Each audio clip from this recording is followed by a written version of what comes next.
Oke, baik. Bapak Ibu, hari ini kita akan sama-sama belajar tentang materi tentang budaya positif atau disiplin positif, ya, seperti salah satu program unggulan kita, yaitu bagaimana kita mengimplementasikan disiplin positif di sekolah kita masing-masing. Nah, nanti ada beberapa poin penting yang akan kita pelajari bersama di materi kita hari ini, yaitu yang pertama, sorry. Yang pertama itu perubahan paradigma belajar. Yang kedua, disiplin positif itu sendiri apa? Yang ketiga, motivasi perilaku manusia. Yang keempat, kebutuhan dasar manusia. Yang kelima, posisi kontrol restitusi. Yang keenam, keyakinan kelas. Dan yang terakhir itu segitiga restitusi. Nah, tujuan dari hal-hal yang akan kita pelajari hari ini, Bapak Ibu, yang paling akhir adalah Bapak Ibu mendapatkan pemahaman terkait apa itu disiplin positif dan bagaimana melakukan disiplin positif di sekolah kita masing-masing. Sampai pada akhirnya nanti Bapak Ibu bisa mempraktikkan yang namanya segitiga restitusi di sekolah Bapak Ibu masing-masing. Kita semua ini kan sudah mengimplementasikan kurikulum Merdeka ya Bapak Ibu, dan dalam kurikulum Merdeka ini ada perubahan paradigma belajar yang perlu kita perhatikan dengan baik. Menurut Bapak Pendidikan kita, yaitu Ki Hajar Dewantara, itu tujuan pendidikan itu menuntun segala kodrat yang ada pada anak-anak agar mereka sebagai manusia dan anggota masyarakat dapat mencapai keselamatan dan kebahagiaan yang setinggi-tingginya. Jadi kita sebagai guru dan kita juga sebagai pimpinan sekolah, bagaimana kita membuat segala sesuatu yang ada di sekolah itu tujuan utamanya itu adalah kebahagiaan dan keselamatan murid atau yang namanya student well-being.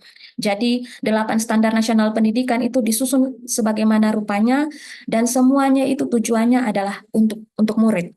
Karena itu dalam pendidikan kurikulum Merdeka itu semuanya itu berpusat pada murid. Nah, ini perlu kita pahami bersama Bapak Ibu supaya ketika kita mau mengimplementasikan apapun terkait kurikulum Merdeka di dalam lingkup sekolah kita masing-masing, inilah tujuannya. Student well-being atau kebahagiaan dan keselamatan murid kita.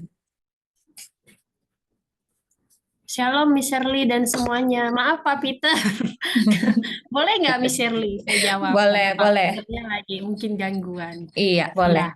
kalau menurut saya secara pribadi, mengapa kita melakukan segala sesuatu? Karena kita punya tujuan. Oke. Ya, dan dalam melakukan sesuatu, yang pertama itu harus adanya dorongan dari dalam diri sendiri, dan juga pasti ada dorongan dari lingkungan, ya, seperti itu, supaya apa yang menjadi tujuan kita itu bisa tercapai, seperti itu, ya. Semua orang kan pasti punya cita-cita, ya, seperti itu. Nah, untuk mencapai cita-cita itu, kita harus melakukan segala sesuatu. Nah, pengimplementasian di sekolah sebagai pimpinan, kita sebagai pimpinan dulu harus memberi contoh dalam kita melakukan segala sesuatu. Kita mau memberikan yang terbaik dalam pelayanan. Mungkin dari saya pribadi seperti itu. Terima Baik. kasih. Thank you, Miss Desi. Ya, ternyata jawabannya adalah karena ada tujuan. Karena ada tujuanlah sehingga terdorong untuk melakukan sesuatu. Baik, saya lanjut lagi. Nah, Bapak Ibu, kalau Ibu Desi, Miss Desi tadi terdorong karena motivasi dari dalam diri ya, dari dalam diri karena ada dorongan dari dalam diri. Tapi ternyata banyak orang yang eh, belum termotivasi dari dalam diri, tapi karena ada pengaruh dari luar. Nah, berhubungan dengan disiplin itu kebanyakan orang itu menghubungkan kata disiplin itu dengan tertib, teratur, patuh pada peraturan, sering juga dihubungkan dengan hukuman. Padahal sesungguhnya disiplin itu berbeda dari hukuman. Eh, Ketika kita belajar tentang disiplin positif, tidak harus dengan memberi hukuman. Justru itu adalah salah satu alternatif terakhir dan bila perlu tidak digunakan sama sekali. Nah, ini kita mau masuk pada pengertian dari disiplin sendiri. Ini miskonsepsi banyak orang terkait kata disiplin. Ya, jadi selama ini saya pun berpikir sebelum saya belajar tentang disiplin positif, saya pikir disiplin itu adalah harus kaku, harus tertib, anak-anak pokoknya ikut saja aturan. Ya, di kepala saya terbayangnya seperti itu. Padahal ketika saya belajar tentang disiplin positif, ternyata konsepnya tidaklah seperti itu. Nah, mari kita sama-sama melihat konsep dari disiplin positif itu seperti apa. Nah, Disiplin diri ternyata adalah cara kita mengontrol diri dan bagaimana menguasai diri untuk memilih tindakan yang sesuai dengan nilai-nilai yang kita hargai. Ya, kalau tadi ya kalau saya hubungkan dengan jawabannya Ibu Desi, seseorang itu mengontrol dirinya, mendisiplinkan dirinya karena ada tujuan dari dalam dirinya sendiri, bukan karena takut dihukum, bukan karena ada peraturan. Ya, jadi kita bisa membedakan orang yang menggunakan helm karena takut ditilang dengan orang yang menggunakan helm karena kesadaran akan keselamatan dirinya. Ya, Bapak Ibu coba kalau dari ilustrasi tadi saya itu kira-kira yang disiplin positif itu yang mana? Pakai helm karena takut ditilang atau pakai helm karena sadar akan keselamatan dirinya? Pastinya yang sadar ya akan keselamatan dirinya. Itulah disiplin positif, Bapak Ibu, disiplin diri. Jadi disiplin itu bukan karena kita lakukan bukan karena takut pada aturan, takut akan mendapat hukuman atau karena mau mendapatkan pujian, tetapi dia lahir dari diri kita sendiri karena nilai-nilai yang kita pegang.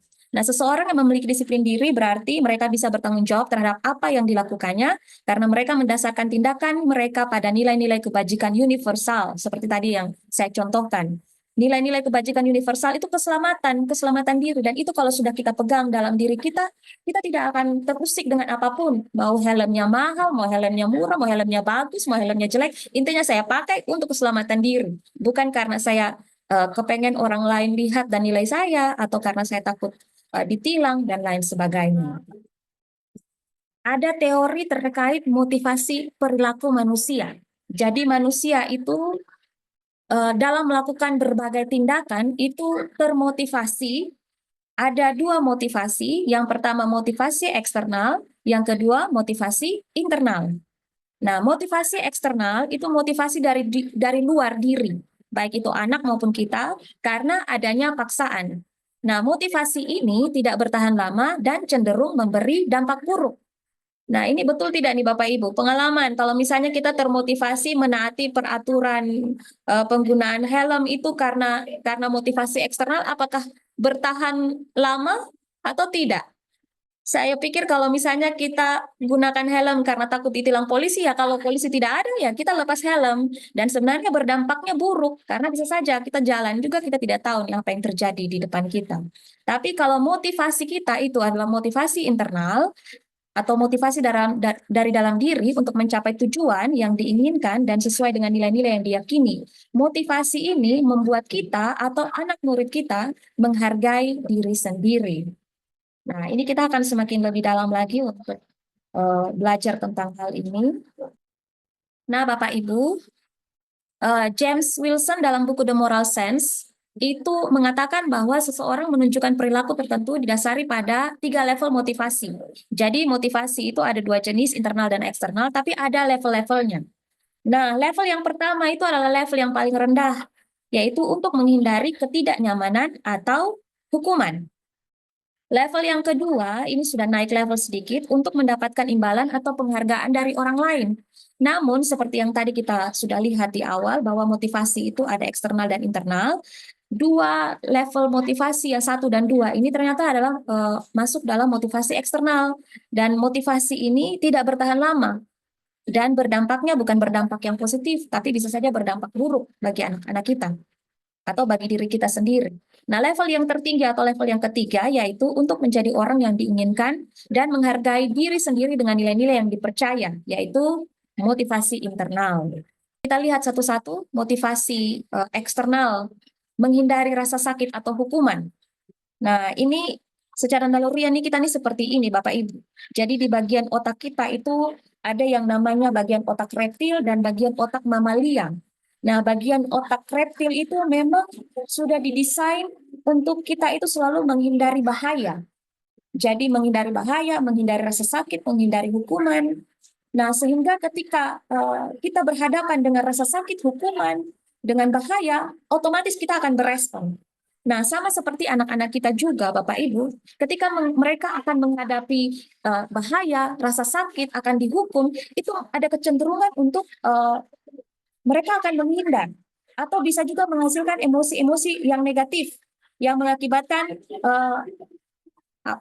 mereka itu merasa letih karena fokusnya pada rasa sakit, ya, pada rasa sakit yang mereka terima akibat dari hukuman yang mereka dapatkan.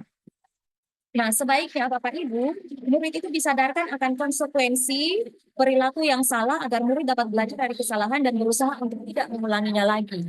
Jadi Bapak Ibu di eh, konsep disiplin positif ini Bapak Ibu, konsepnya kita ingin anak-anak kita itu disiplin, namun bukan karena eh, termotivasi dari eksternal, artinya hanya karena kita itu menghukum mereka kalau tidak mereka tidak disiplin. Karena sesungguhnya hal seperti ini tidak sejalan dengan naluri anak-anak, naluri kita sebagai manusia. Karena otak manusia memang seperti itu, Bapak Ibu. Akan menghindari atau bahkan saya pernah baca di buku tentang otak itu mereka bisa menghindar atau cenderung melawan. Jadi ketika kita memberikan hukuman, sesungguhnya mereka kalau misalnya ikut itu karena mereka menghindari rasa sakit.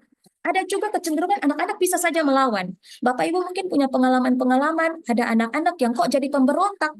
Itu karena mereka sering sekali mendapatkan hukuman dan otak mereka memproses untuk menghindari rasa sakit akibat hukuman itu dengan cara melawan. Karena ketika mereka menghadapi saat-saat seperti itu, otak yang bekerja adalah bagian otak reptil dan itu memang harus melawan.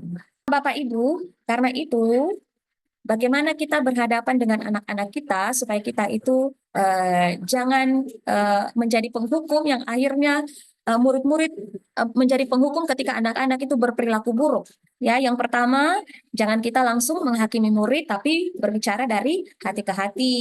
Lalu kita juga jadi pendengar yang baik. Ya, kadang-kadang kita guru, apalagi guru SD, karena kita menganggap anak-anak kita ini kecil, kita ini bisa mengontrol mereka, kita bisa mengendalikan mereka, mereka juga bicaranya juga lama, kita juga kepengen supaya cepat-cepat nih segera selesai masalah. Kita akhirnya kurang memberikan telinga kita untuk mendengar mereka. Padahal ketika kita memberi telinga untuk mendengar mereka, kita bisa tahu motivasi atau alasan di balik anak-anak kita melakukan perilaku buruk. Nah, yang berikut kita bimbing anak-anak kita untuk memahami konsekuensi yang bisa saja mereka dapat dari perilaku buruk mereka. Lalu kita biarkan murid yang sadar dengan sendirinya tanpa perlu mereka mendapatkan hukuman dan rasa sakit.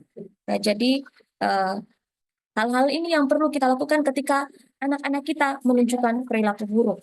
Jangan cepat-cepat kita marah-marah, jangan cepat-cepat kita memberikan hukuman. Ya, jadi ketika belajar materi ini, saya banyak berefleksi, karena itu saya juga kepengen bagikan kepada Bapak Ibu supaya kita juga berefleksi sama-sama. Jangan sampai karena uh, respon kita yang kurang tepat kepada anak-anak kita, akhirnya kita tidak membentuk mereka menjadi anak-anak yang berdisiplin positif, tetapi mereka disiplinnya karena takut sama kita, ya. Apalagi kalau kita punya mata sudah melotot, ya, nada suara kita dari do sekian oktav yang rendah dia naik jadi sekian oktav yang tinggi, nah itu sudah anak-anak sudah takut. Akhirnya kita pikir ya saya sudah menang ini, saya sudah bisa atur dia. Padahal sesungguhnya dia termotivasi secara eksternal. Nah, tadi motivasi level yang kedua yaitu karena menginginkan hadiah atau pujian ya Bapak Ibu. Nah, ini kita sebagai guru juga mohon perhatikan ini baik-baik karena kita berhati-hati ternyata hadiah atau pujian ini bisa mempengaruhi perilaku murid. Ingat tadi Bapak Ibu, hadiah atau pujian ini masuk di motivasi eksternal atau internal Bapak Ibu? Eksternal ya, kita ingat bahwa eksternal itu dia tidak akan bertahan lama dan dia juga ternyata memiliki dampak yang buruk, dampak yang negatif. Nah, Bapak Ibu, hadiah ini atau pujian ternyata bisa mempengaruhi anak-anak kita. Murid bisa saja menjadi rajin, bahkan berkompetisi. Namun perilaku ini dekat dengan rasa kecewa kalau energi yang dikerahkan tidak berbanding dengan hadiah yang dia dapatkan. Jadi anak bisa saja kecewa, dia sudah berjuang sekeras ini ternyata Miss cuman kasih dia coki-coki satu atau kasih dia gula-gula relaksa satu. Mungkin dia berharap misalnya dapat beng-beng begitu. Bisa saja karena kita yang menjanjikan atau kita mengiming-imingi anak-anak kita dengan hadiah. Nah, dia bisa saja kecewa. Nah, hadiah dan pujian itu datang bukan dari motivasi internal, tapi dari luar diri anak.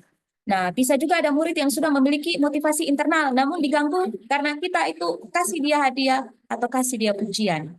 Nah, ini kita harus berhati-hati ya, Bapak Ibu. Nah, ada tips supaya hadiah atau pujian tidak menjadi hukuman. Jadi ini pakar yang ngomong bahwa hadiah dan pujian itu bisa menjadi hukuman. Maka kita perlu berhati-hati. Gunakan pujian dan hadiah secara bijak. Hindari mengiming-imingi hadiah. Dari awal kita sudah bilang, kalau kamu ranking 1, Miss akan kasih kamu ini. Ah, itu harus dihindari. Sebagai orang tua pun kita harus menghindari mengiming-imingi anak. Misalnya, kamu kalau begini nanti papa kasih ini atau papa kasih ini. Nah, lalu kita mengapresiasi secukupnya pencapaian murid. Jangan sampai kita mengapresiasi secara berlebihan karena ingat ujian ini bisa saja menjadi hukuman bagi anak-anak lain yang tidak diapresiasi. Maka kita berhati-hati. Lalu cobalah bangun kedekatan dengan murid sehingga murid tidak termotivasi karena dia mau cari pujian dari kita, tetapi dia memang melakukan perilaku yang baik karena memang dia mau melakukan itu. Nah, lanjut. Nah, motivasi perilaku menghargai diri ini adalah motivasi yang levelnya paling tinggi. Dan level ini adalah motivasi yang datang dari dalam diri anak-anak kita. Nah, tujuan dari disiplin positif ini adalah menanamkan motivasi yang ketiga ini, Bapak Ibu, pada murid-murid kita, yaitu menjadi orang yang mereka inginkan dan menghargai diri sendiri dengan nilai-nilai yang mereka percaya. Jadi ketika murid-murid memiliki motivasi internal, mereka eh, punya dampak jangka panjang bagi anak-anak kita. Dan motivasi ini tidak akan terpengaruh karena adanya hukuman atau hadiah. Mereka akan tetap berperilaku baik dan berlandaskan nilai-nilai kebajikan karena mereka ingin menjadi orang yang menjunjung tinggi nilai-nilai yang dihargai. Ya, kita di GNU yang bertahan sampai hari ini, ya Bapak Ibu, yang melayani sampai hari ini, pasti kita sudah sampai pada level ini.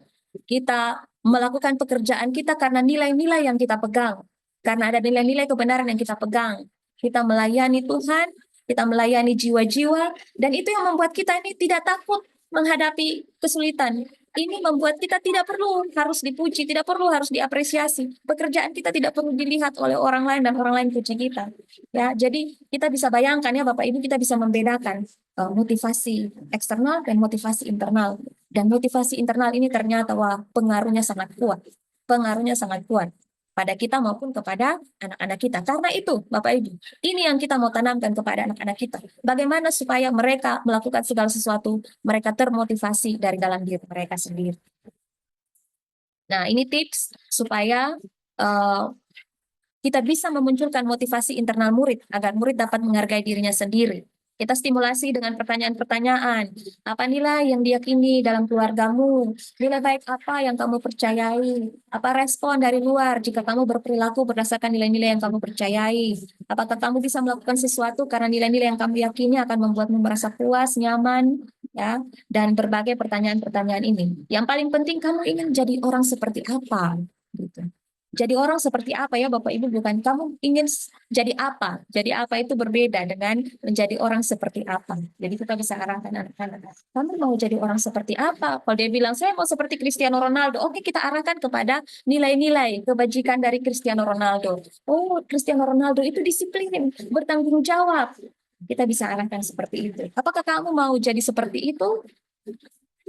Bisa dengan pertanyaan-pertanyaan seperti itu Bapak Ibu.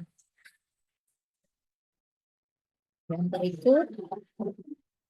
Nah, ini poin yang keempat, Bapak Ibu, kebutuhan dasar manusia. Jadi kita ketika berbicara tentang disiplin positif, kita juga harus bersinggungan dengan kebutuhan dasar manusia.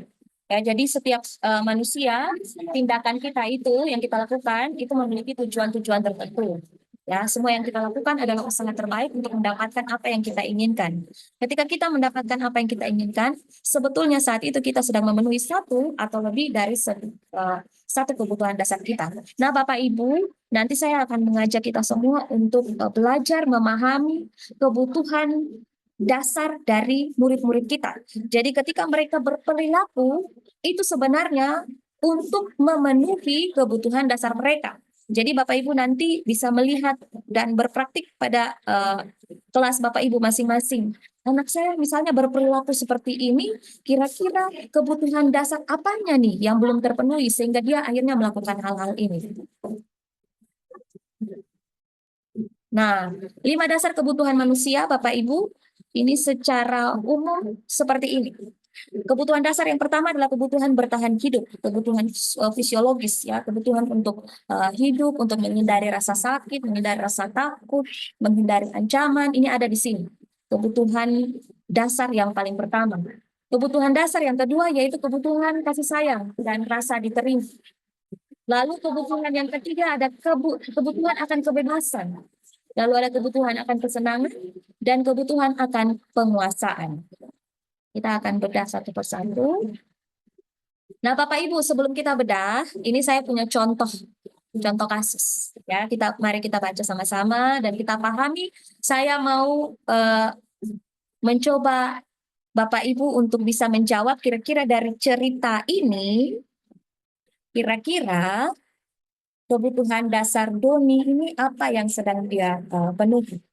Ya Bapak Ibu, mari kita baca, atau saya bacakan boleh ya. Ibu Ambar, guru wali kelas 2A di SD Pelita Hati, sedang bingung menghadapi ulas salah satu murid di kelasnya, Doni. Beberapa anak di kelas 2A telah datang padanya dan mengeluhkan Doni yang sering kali meminta bekal makan siang mereka dengan paksa. Jika Anda menghadapi situasi seperti Ibu Ambar, apa yang akan Anda lakukan? Menurut Anda, kira-kira apa alasan Doni melakukan hal tersebut? Boleh bantu saya Bapak Ibu untuk menjawab kira-kira apa yang Bapak Ibu akan lakukan terlebih dahulu? Silakan. Tim Tanah Merah mungkin salah satu mau menjawab, boleh. Tim Rehoboth Palangkaraya mungkin salah satu mau menjawab, boleh. Oke, Miss. Kalau belum ada dari Tanah Merah boleh, Miss. Siap, boleh, Kayaknya silakan. karena di Tanah Merah ada si Doninya. Oh, ada. Siap, silakan. Kayaknya biasa dari Doni. Silakan Ya, Wisyanti. teman-teman. Ya, shalom semuanya, teman-teman yang dari Genyu Nusantara. Mungkin sedikit sekaligus berbagi, teman-teman. Di setiap kelas, kalau saya ini, kemarin saya sharing dengan teman-teman di Tanah Merah. Dari kurang lebih 8 tahun menjadi guru kelas 1, baru kali ini menemukan seorang anak yang bahkan lebih dari Doni. Dulu kita pikir Simon saja, Miss Shirley. Ternyata ini lebih dari Simon. Oh, Luar biasa. Saya sampai terakhir kemarin saya waktu kita briefing sore, saya bilang teman-teman, kayaknya jenis ini hanya bisa diusir dengan doa dan puasa. Nah, memang awal-awal Miss Shirley, sebelum saya membaca tentang disiplin positif ini, ya, yang saya terapkan ya seperti biasa, Miss. Mungkin Miss Seri lebih tahu Miss Yanti dulu dari Genyo belok sudah jadi guru kelas 1, dari do rendah sampai do paling tinggi. Lalu kemudian kemarin waktu mulai belajar disiplin positif, saya mencoba untuk mulai menerapkan, walaupun memang luar biasa. Karena anak saya ini namanya Alvaro. Dia itu bahkan kemarin anaknya memang sangat aktif, Miss. Kalau tahun-tahun kemarin tuh saya punya beberapa anak aktif di kelas 1, tapi aktif mereka ini tidak sama dengan yang sekarang ini. Yang sekarang ini selain aktif, usil, suka ambil makanan teman, bahkan bukan minta, langsung direbut. Jadi ketika misalnya temannya lagi makan, dia datang bukan minta, tapi langsung digigit. Misalnya temannya lagi pegang makanan, dia langsung masukkan mulutnya. Temannya lagi pegang susu, dia datang, dia tidak minta, dia langsung habiskan susu temannya. Jadi saya awal-awal itu bagaimana caranya? Dan saya berusaha, saya berusaha untuk menerapkan seperti, jadi tidak langsung menghakimi dan memberikan hukuman, tapi masih jatuh bangun. Saya mau jujur mengaku dosa, masih, karena memang si anak saya ini lebih luar biasa dari Doni. Tapi yang saya coba untuk lakukan itu, saya coba cari tahu. Saya coba komunikasi dengan orang tuanya dan akhirnya saya menemukan bahwa memang salah satu faktor penyebab kenapa anak ini terjadi adalah seperti ini adalah dia punya perlakuan yang tidak baik dari keluarga, khususnya dari bapaknya itu dari sejak lahir. Jadi mungkin yang saya lakukan, mungkin bisa saya berbagi dengan teman-teman. Yang pertama kita lakukan adalah kita mungkin cari tahu. Sebelum kita tidak menghakimi dia, tapi cari tahu kenapa anak ini sampai seperti ini. Nah, setelah kita menemukan titik atau akar persoalannya, maka kita mungkin punya kita bisa belajar lagi bagaimana untuk menangani hal seperti ini. Jadi itu yang saya temukan, Miss. Yang saya coba untuk lakukan adalah saya coba mencari tahu kenapa anak ini bisa seperti ini. Sampai memang, aduh kelakuannya luar biasa, Miss. Saya sampai awal-awal tuh agak, kadang saya hampir kebablasan mau menghukum lagi, tapi akhirnya ini. Tapi kadang, Miss, masih jujur, kadang saya masih karena menghadapi tingkahnya yang setiap hari. Ini sudah 1 bulan berjalan pembelajaran, masih juga. Bahkan kalau kita mengatakan tidak boleh, justru dia lakukan. Ketika kita melarang jangan, dia justru akan sebaliknya melakukan. Maka saya bilang, oh ini kita harus cari tahu bagaimana. Akhirnya saya bilang teman-teman, masing-masing di kelasnya pasti punya anak-anak yang punya kasus masing-masing. Silahkan cari tahu bagaimana kita menanganinya. Mungkin itu saja, Miss. Jadi mungkin menurut saya yang saya lakukan adalah saya cari tahu dulu. Komunikasi dengan orang tua, mencari tahu titik masalahnya apa sehingga anak ini bisa berperilaku seperti itu. Terima kasih, Miss Shirley. Baik, thank you Visyanti. Ya, ini Visyanti sekalian curhat ya. Mungkin nanti sebentar kita bisa sama-sama berpikir juga untuk Visyanti ini bagaimana. Selamat siang, Miss. Ya, selamat siang. Suara saya kedengaran ya? Kedengaran. Oke, ini pas saya baca ini saya tertawa karena kita ada pengalaman juga begini. Nah, jadi anak kita melakukan seperti ini, yang pertama kami lakukan adalah kami tanya dulu, anak kenapa buat begitu? Ternyata dia bilang, Miss, kami di rumah tidak boleh makan kecap. Jadi ternyata menu temannya itu adalah telur yang ada kecapnya. Sedangkan di menunya dia ada telurnya, ada ayamnya dan sayur. Tapi ternyata memang nggak boleh makan kecap di rumah begitu. Akhirnya kita tanya mamanya gitu. Terus mamanya bilang ya nggak boleh makan kecap karena nggak sehat gitu. Jadi akhirnya kita udah ada kesepakatan dengan orang tuanya bahwa ya bolehlah Bu sekali-sekali ada kecapnya gitu. Kasihan anaknya gitu. Jadi memang karena orang tuanya adalah dokter begitu, Miss. Oh, siap. Jadi semua harus yang sehat gitu. Sedangkan anaknya melihat makanan menu temannya ini kayaknya menarik begitu. Jadi memang itu yang pernah kami lakukan, Miss. Memang harus kita tanya dulu anaknya. Kita panggil berdua dan langsung ngobrol ke orang tuanya dan ada kesepakatan di situ. Begitu, Miss. Itu dari kami, Miss. Oke, thank you, Miss. Oke. Nah, Bapak Ibu, ayo kita jawab sama-sama.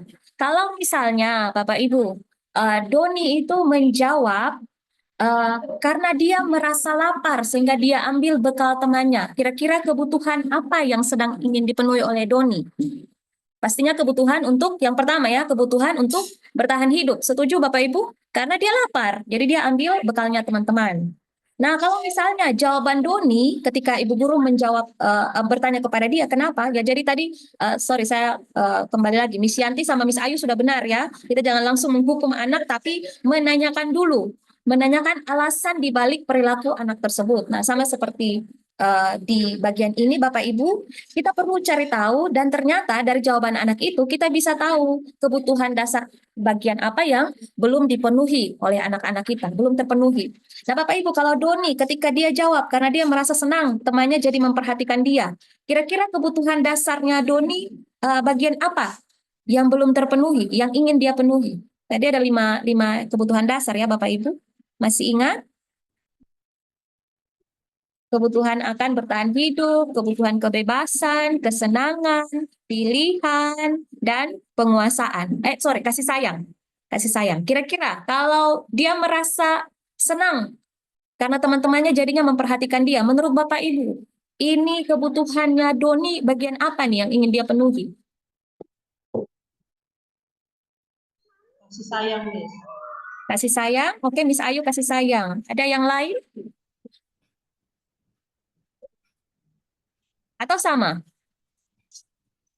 Sama semua, kalau sama boleh jempol supaya saya tahu Bapak Ibu sudah memahami.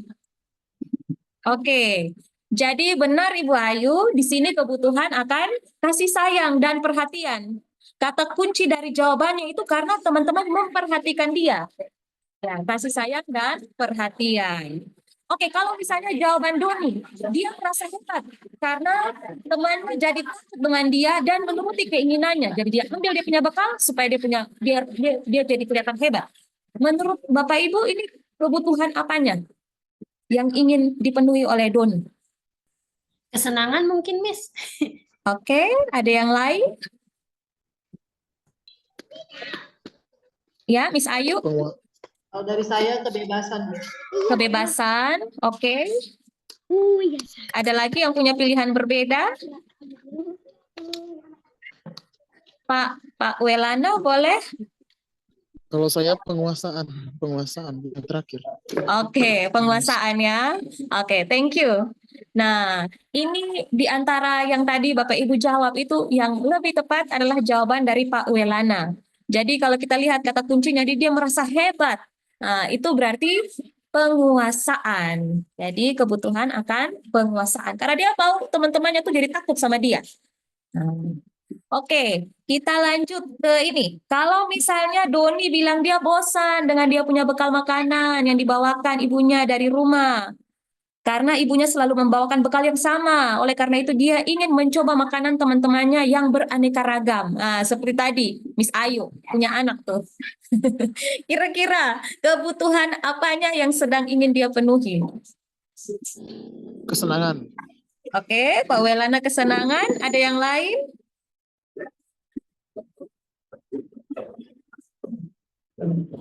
Kesenangan, Miss. Ada kesenangan. Oke, Miss Yanti. Ada yang lain? Bertahan hidup. Ini ada di tengah-tengah sini ya, Bapak Ibu. Bisa kelihatan kah?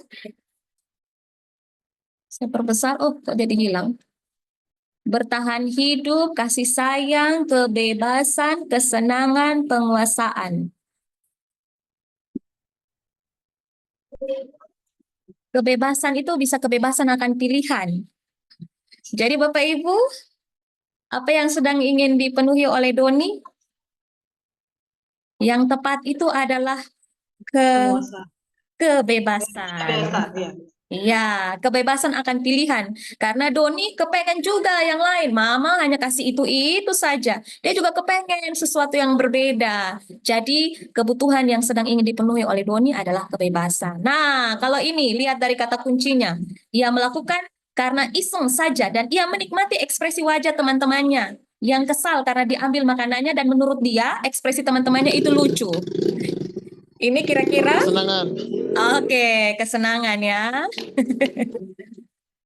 Kesenangan. Nah, Bapak Ibu, dari sini kira-kira apa yang Bapak Ibu bisa refleksikan dari hal ini? Sebelum habis ini kita rehat ya, Bapak Ibu, kita refleksi dulu. Ya, silahkan. Ada yang mau berbicara?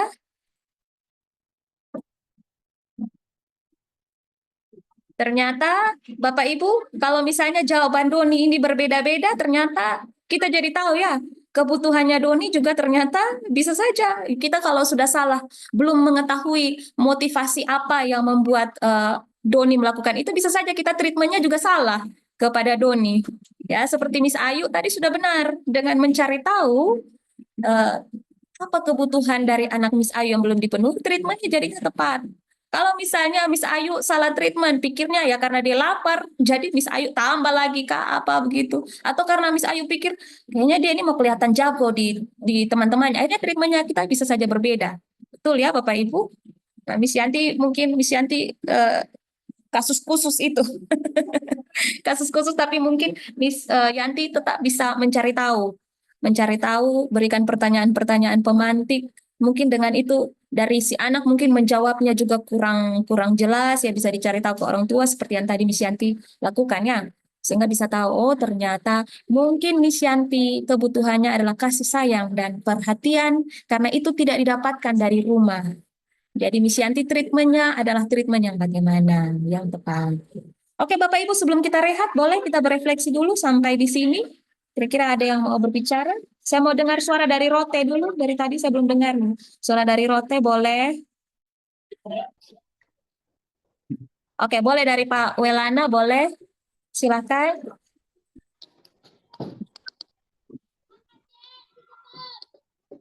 Refleksi ya Miss ya. Iya, silakan Pak. Baik, kalau dari saya dari kebutuhan dasar yang sudah Miss paparkan tadi berdasarkan kasus yang seperti Doni alami ini, jadi sebagai guru kita harus benar-benar mengetahui sosok dari kepribadian si anak. Makanya kita harus menerapkan yang namanya apa itu diagnostik awal. Supaya dari diagnostik ini kita mengetahui setiap perilaku anak, dan ketika anak melakukan hal-hal yang seperti kasus-kasus yang tadi dijelaskan, misalnya ada hal-hal negatif yang dilakukan, jadi kita tahu bagaimana cara menangannya seperti apa. Nah, seperti itu. Jadi kemudian kita juga berkolaborasi dengan orang tua, tentunya itu harus dilakukan supaya antara arah orang tua dengan guru di sekolah bisa bekerjasama dan menangani kasus yang anak alami di sekolah maupun di rumah. Jadi sama-sama bekerjasama. Mungkin itu saja dulu dari saya, Miss. Oke, thank you Mr. Walana. Boleh satu lagi dari Miss Mary sebelum kita rehat. Silakan Miss Mary. Iya, sudah jadi. Udah ya, aduh. Shalom, Miss Sherry. Shalom. Terima kasih buat waktu dan kesempatan yang diberikan. Setelah mengikuti pembahasan ini, sebenarnya sangat membantu saya, apalagi saya adalah guru kelas 1, di mana memang yang sedang dihadapi anak-anak seperti ini ya. Anak-anak yang mau dibilang usil, mau dibilang kinestetiknya benar luar biasa gitu. Jadi dari pelajaran hari ini ataupun dari pertemuan hari ini, saya mendapatkan hal-hal baru, yaitu ketika menangani anak-anak seperti ini, kita harus seperti yang dibilang tadi, bahwa kita harus cari tahu terlebih dahulu apa kebutuhan anak ini. Kalau dia seperti Doni, bagus kalau dia memberikan jawaban yang pasti ya. Tentunya kita akan langsung tahu, oh apa yang harus kita lakukan. Tetapi sangat sulit kalau kita menemukan anak yang ketika ditanya lebih memilih diam, tidak mau memberikan jawaban apapun. Nah ini yang memang kadang yang saya hadapi, bahwa anak-anak kadang-kadang lebih mungkin karena baru dari kelas dari TK mungkin ya, jadi kita dalam masa penyesuaian juga. Jadi mungkin cara didik ataupun apa yang bisa membuat mereka mungkin ketika kita tanya, mereka sudah langsung menganggap bahwa kita akan marah mungkin ya. Jadi mereka tidak akan menjawab apa-apa. Nah, dari sini juga yang saya pelajari, bahwa ketika kita menemukan anak-anak seperti ini, kita harus meyakinkan dia bahwa kalaupun dia menjawab, kita tidak akan marah. Dan nada suara kita juga tentunya ya kita harus dipelankan. Dan dari sini saya belajar bahwa ternyata kebutuhan anak itu banyak sekali. Yang saya pikir mungkin awal-awalnya mungkin karena dia memang suka iseng, ataupun mungkin karena masalah dari keluarganya. Tapi saya tidak pernah berpikir, oh ternyata ada sesuatu dalam dirinya yang ingin dipenuhi gitu. Ya. Itu saja dari saya, Miss Shirley. Terima kasih untuk waktunya. Tuhan berkati. Terima kasih Miss Mary, luar biasa. Ya, jadi benar ya tadi Miss Mary bilang, nanti kita akan masuk ke langkah-langkah selanjutnya Miss Mary. Ketika kita menghadapi masalah dari anak-anak, nanti kita akan melakukan restitusi itu seperti yang bagaimana. Tapi nanti sebentar. Jadi Bapak Ibu, selesai ini kita akan rehat. Ya, Miss Mary tadi bilang bahwa enak ya kalau Doni langsung menjawab. Lah ini dia diam-diam saja, takut.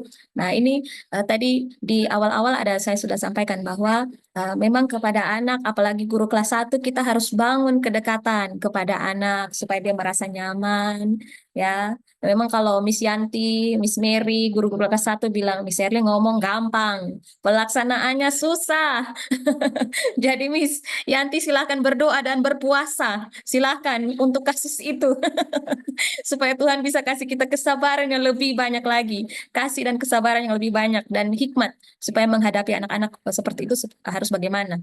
Dan memang kita tuh perlu sabar dan kreatif. Sabar, kreatif, dan perlu membangun keterampilan bertanya kepada anak. Jadi bertanya itu ternyata ada keterampilannya. Jadi kita tidak bertanya yang membuat anak takut, tapi dengan pertanyaan kita ternyata memancing dia untuk memberikan jawaban-jawaban. Namun kalau dalam kasus tertentu anak memang tidak mampu memberikan jawaban yang pasti, kita bisa ke orang tua seperti Miss Yanti tadi ya.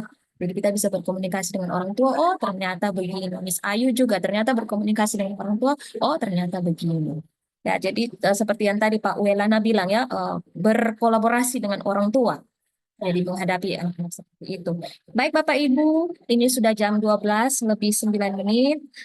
Kita masih ada lagi materi-materi selanjutnya yang nanti paling penting itu adalah di bagian restitusi. Itu ada di puncak Bapak Ibu. Jadi saya harapkan kita bisa nanti akan bertahan untuk kembali lagi mengikuti kegiatan berbagi kita. Kita akan rehat 30 menit. Silakan Bapak Ibu bisa istirahat, makan siang dulu. Setelah itu 12.40 kita akan bergabung kembali ya Bapak Ibu. Nanti saya akan dengan cepat juga supaya kita bisa selesai lebih cepat. 2, 3. Sebelahnya buka dong. Ayo coba mana buka dong. Sebelah lagi. Ayo bukanya coba dua-dua. Hitungan 3 ya. Ini Buka sudah, dua-duanya. Miss. No. Harus dua-duanya dibuka. 1, 2, 3. Nah, tuh. Coba dibuka dong kertasnya. Ayo, ada apa itu? Boleh. Mana? Boleh, lihat dulu dong. Nggak boleh, Miss. Coba, ayo, coba. Anak Untuk pintar. apa? Untuk apa, Miss? Kan Miss nggak boleh tahu. Boleh dong. Ayo, coba dong, tunjukin dong.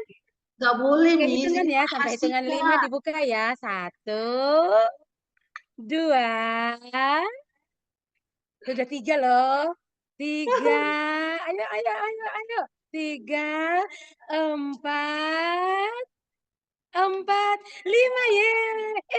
Masa? Coba dibalik dong. Ayo. Mana dong? Oh, yeay. Apa itu? Kelihatan nggak Oke. tulisannya? Oh anak ya, oh ya mantap. Oke, thank you Miss Ayu sama Miss Yanti. Ternyata rayuan dan bujukannya Miss Yanti ini luar biasa ya. Boleh Miss Yanti sama Miss Ayu, kira-kira saya tanya dulu nih dari Miss Ayu. Miss Ayu tadi ketika mau buka itu kira-kira karena bujukan dari Miss Yanti atau karena memang Miss Ayu mau membuka tangannya untuk kasih tunjuk kertas itu? Kalau saya mau sih ya, Miss ya. Karena mau ya, bukan karena bujukan dari Miss Yanti ya. Ya, itu embel-embelnya adalah 50%. Oke Bapak Ibu, tadi dari Miss Ayu punya pengakuan itu Miss Ayu membuka tangan dan menunjukkan bahwa benda yang paling berharga menurut Miss Ayu itu adalah anaknya. Tapi sesungguhnya Miss Ayu itu bukan terpengaruh karena kontrol dari Miss Yanti. Karena Miss Ayu yang mau menunjukkan kepada Miss Yanti kalau tadi Miss Ayu berkeras pun ya itu haknya Miss Ayu. Begitu.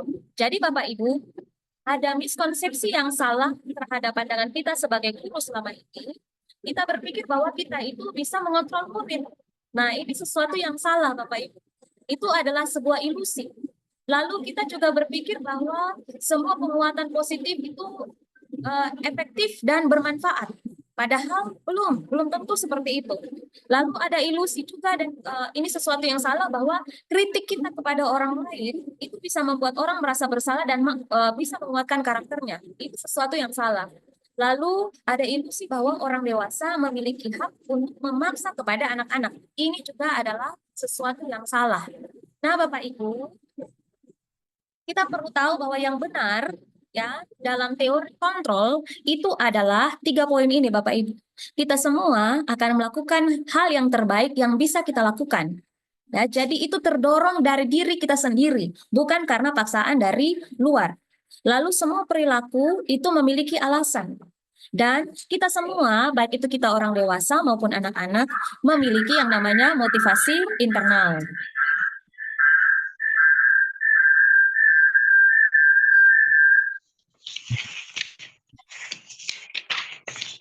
Saya mute dulu ya. Oke.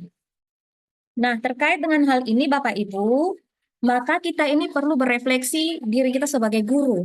Karena kita ini merasa kita mampu mengontrol anak-anak ya Bapak Ibu. Kita merasa kita mampu mengendalikan mereka ya seperti ini. Ilusi kita. Mungkin ada di antara Bapak Ibu yang tidak berpikir seperti itu, tapi jujur saya dulu berpikir seperti itu. Saya pikir saya mampu untuk mengontrol murid-murid saya. Misalnya dengan marah, dengan hukuman, dengan pendisiplinan saya mampu untuk mengontrol mereka. Padahal sesungguhnya anak-anak kita itu mereka punya motivasi internal. Jadi sesungguhnya ketika kita mengontrol mereka itu adalah ilusi. Kalau kita mampu mengontrol mereka saat ini itu adalah ilusi saja ya, karena seperti Miss Ayu tadi mungkin ya karena Miss Ayu mau dikontrol. Tapi sesungguhnya semuanya dari diri kita sendiri, dari diri Miss Ayu sendiri. Seperti anak-anak kita ketika kita kontrol mereka saat ini dan kita pikir mereka ikut, ya itu karena mereka yang mau. Tapi ada juga di antara anak-anak kita yang menolak, tidak mau. Nah, karena itu Bapak Ibu, mari kita memperhatikan ada 5 posisi kontrol guru. Di manakah posisi kita saat ini? Yang pertama itu posisi sebagai penghukum. Nah, posisi sebagai penghukum ini selalu bilang, kamu salah terus. Selalu, pasti kamu yang terakhir. Patuhi aturannya ya, awas kalau saya salah. Ini karena saya baca ya Bapak Ibu. Tetapi kalau sebenarnya posisi penghukum itu nadanya akan tinggi. Ekspresi wajahnya itu akan terlihat marah, akan terlihat garang. Nah, ini posisi penghukum, posisi kontrol yang pertama. Posisi kontrol yang kedua dari seorang guru itu adalah pembuat rasa bersalah. Ya, ini nada suaranya rendah, ya, cenderung wajah ekspresinya tuh tidak ada ekspresi, no ekspresi, datar, tapi dia punya kata-kata itu walaupun tidak seperti posisi penghukum, namun dalam sekali dia punya kata-kata. Ibu sangat kecewa padamu. Berapa kali ya Bapak harus memberitahu kamu, bagaimana kalau orang tuamu tahu atas kesalahan, ya. Jadi ini posisi kontrol, karena kita berpikir dengan mengucapkan kalimat ini kita bisa kontrol anak-anak. Nah, posisi kontrol yang kedua ternyata ada juga kita yang bisa saja berperilaku seperti teman. Ya, jadi ada mungkin kita bilang begini, ayo ini sudah lebih bagus ya, anak tidak merasa tertekan. Tapi ingat ya, ada dampak buruknya. Jadi mungkin saja guru berkata, ayo belajarlah demi Bapak. Ya sudah, kali ini tidak apa-apa. Ibu maafkan kamu dan ibu akan bantu bereskan ya. Nah, kadang-kadang bisa saja kita begitu ya dengan anak-anak tertentu yang kita karena senang dengan dia kan, kita punya pandangan positif terhadap anak ini, kita punya label-label tertentu terhadap anak ini kan. Nah, kita bisa saja berperilaku seperti ini. Nah, ada posisi yang keempat, itu posisi pemantau. Nah, ini posisi yang sebenarnya sudah bagus, sudah positif, namun belum memberikan efek supaya siswa itu termotivasi secara internal. Posisi ini posisi pemantau. Dan jujur kalau kita mengakui, kalau saya mengakui saya lebih banyak berdiri di posisi sebagai pemantau. Intinya peraturan sekolah ada, konsekuensinya ada, saya lakukan. Jadi ini suaranya juga ketika kepada anak-anak suaranya datar, tidak tinggi, tetapi kaku dan formal. Jadi bicaranya peraturannya apa? Apa yang telah kamu lakukan? Konsekuensinya apa? Nah, ini ternyata posisi pemantau. Sebenarnya dia juga posisi yang tidak menekan siswa, namun ternyata tidak memberikan dampak yang positif kepada siswa. Nah, posisi yang paling terakhir ini Bapak Ibu adalah posisi terbaik, posisi kontrol. Jadi kita itu sebenarnya bisa kontrol anak, tetapi harus dengan cara yang tepat, yaitu dengan mengambil posisi kontrol sebagai manajer. Nah, posisi kontrol manajer ini suaranya tenang, ya. Anak-anak ketika mendengar juga tidak ada ketakutan, ya. Jadi dengan misalnya bertanya, apa yang kita yakini? Apa rencana kamu untuk memperbaiki ini? Nah, ini nanti akan lebih jelas, lebih clear lagi setelah ini, Bapak Ibu. Nah, Bapak Ibu, ini ada satu contoh kasus. Mari kita belajar bersama lagi. Dari contoh kasus ini, saya akan bacakan untuk Bapak Ibu ya. Iva kurang menguasai pelajaran matematika, sehingga pada saat pelajaran tersebut berlangsung, dia lebih banyak berdiam diri atau menggambar di buku pelajarannya. Pada saat guru matematikanya Pak Seno menanyakan pertanyaan, Iva menjadi gugup dan tak sengaja menjatuhkan tasnya dari kursi, serta tiba-tiba menjadi gagap pada saat berupaya menjawab. Seluruh kelas pun tertawa melihat perilaku Iva yang bicara tergagap dan terkejut tersebut. Pak Seno pada saat itu membiarkan teman-teman Iva menertawakan Iva yang tergagap dan malu luar biasa. Dan malahan minta Iva untuk maju ke depan dan berdiri di depan kelas sambil menunjuk hidungnya karena tidak bisa menjawab pertanyaan Pak Seno. Kelas makin gaduh dan anak-anak pun tertawa melihat Iva di depan kelas memegang ujung hidungnya. Bapak Ibu, apakah Bapak Ibu setuju dengan tindakan Pak Seno terhadap Iva? Adakah yang setuju? Tidak ya? Kira-kira kenapa? Boleh silakan. Kenapa sampai tidak setuju dengan tindakan Pak Seno? Kalau dari saya, Miss ya, Iya. saya tidak setuju karena itu membuat anak ini menjadi dipermalukan dan dirinya benar-benar ya disakiti lah gitu, Miss. Itu sih dari saya nih. Oke, kalau kita lihat ini Iva pasti harga dirinya jadinya terganggu juga ya. Anak-anak kita nih, waduh, zaman sekarang nih ya, ada ada cerita dari Tanah Merah. Anak baru umur 3 tahun saja sudah tahu tentang harga diri, Miss. Jadi pasti ini harga dirinya nih, waduh, ini dipermalukan. Jadi pasti kita tidak setuju ya. Tapi apakah kita pernah menjadi pelaku seperti Pak Seno? Semoga tidak ya, Bapak Ibu. Oke, yang kedua, menurut Bapak Ibu, tindakan Pak Seno terhadap Iva adalah sebuah hukuman atau konsekuensi? Atau Bapak Ibu yang lain? Saya, Miss, Oke, silakan Miss Gre. kalau tindakan Pak Seno ini, dia sebagai hukuman. Ya, dia apa namanya? Ini langsung hukuman kalau menurut saya. Ya, jadi Oke. dia tuh tidak istilahnya menanyakan dulu kenapa alasannya seperti apa. Kemudian dia nggak bimbing dulu, maksudnya dia tidak tanya kenapa kamu seperti itu. Istilahnya apa namanya, berdiskusi, bukan berdiskusi untuk sesuatu yang ini, cuman dia menanyakan kenapa kamu melakukan hal itu.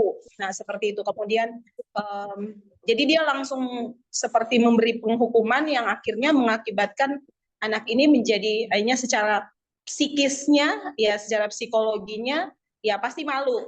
Nah, seperti itu. Apalagi ini kalau anak SD ya. Anak SD pasti, apalagi seorang, kalau perempuan, kalau laki-laki itu kan masalah dari posisi laki-laki. Kalau laki-laki itu tidak terlalu ini, cuman ini masalahnya kalau perempuan, kalau di sampai segitunya, maksudnya itu psikisnya bisa terganggu. Jadi ini secara ini itu dia penghukuman sih sebenarnya. Oke. Itu saja. Thank you, Miss G. Oke, baik. Jadi benar ya yang Miss G sampaikan tadi kalau yang dilakukan Pak Seno ini adalah hukuman. Nah, kenapa? Karena hukuman itu pasti dampaknya negatif kepada anak. Lalu hukuman itu biasanya tidak berdasarkan pada aturan. Kalau konsekuensi itu berdasarkan pada aturan sekolah.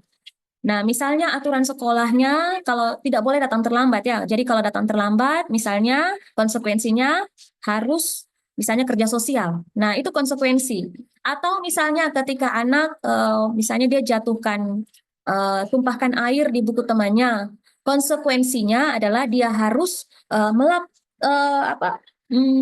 buku temannya, terus dia harus menjemur sampai kering. Itu adalah konsekuensi, Bapak Ibu. Sedangkan kalau misalnya hukuman, gurunya bukannya menyuruh untuk mengeringkan buku, tapi misalnya suruh berdiri di luar kelas. Itu adalah hukuman karena dia tidak konsekuensi itu, misalnya anak melakukan kesalahan apa, dia akan menggantikan dengan tindakan yang lain, tapi harus harus nyambung istilahnya ya, Bapak Ibu, harus nyambung dengan perilaku yang dilakukan. Nah, kalau hukuman dia tidak nyambung nih Bapak Ibu. Misalnya anak buat apa, gurunya kasih hukuman yang berdampak negatif kepada siswa. Nah, beda kalau dengan konsekuensi ya Bapak Ibu. Kalau konsekuensi dia tidak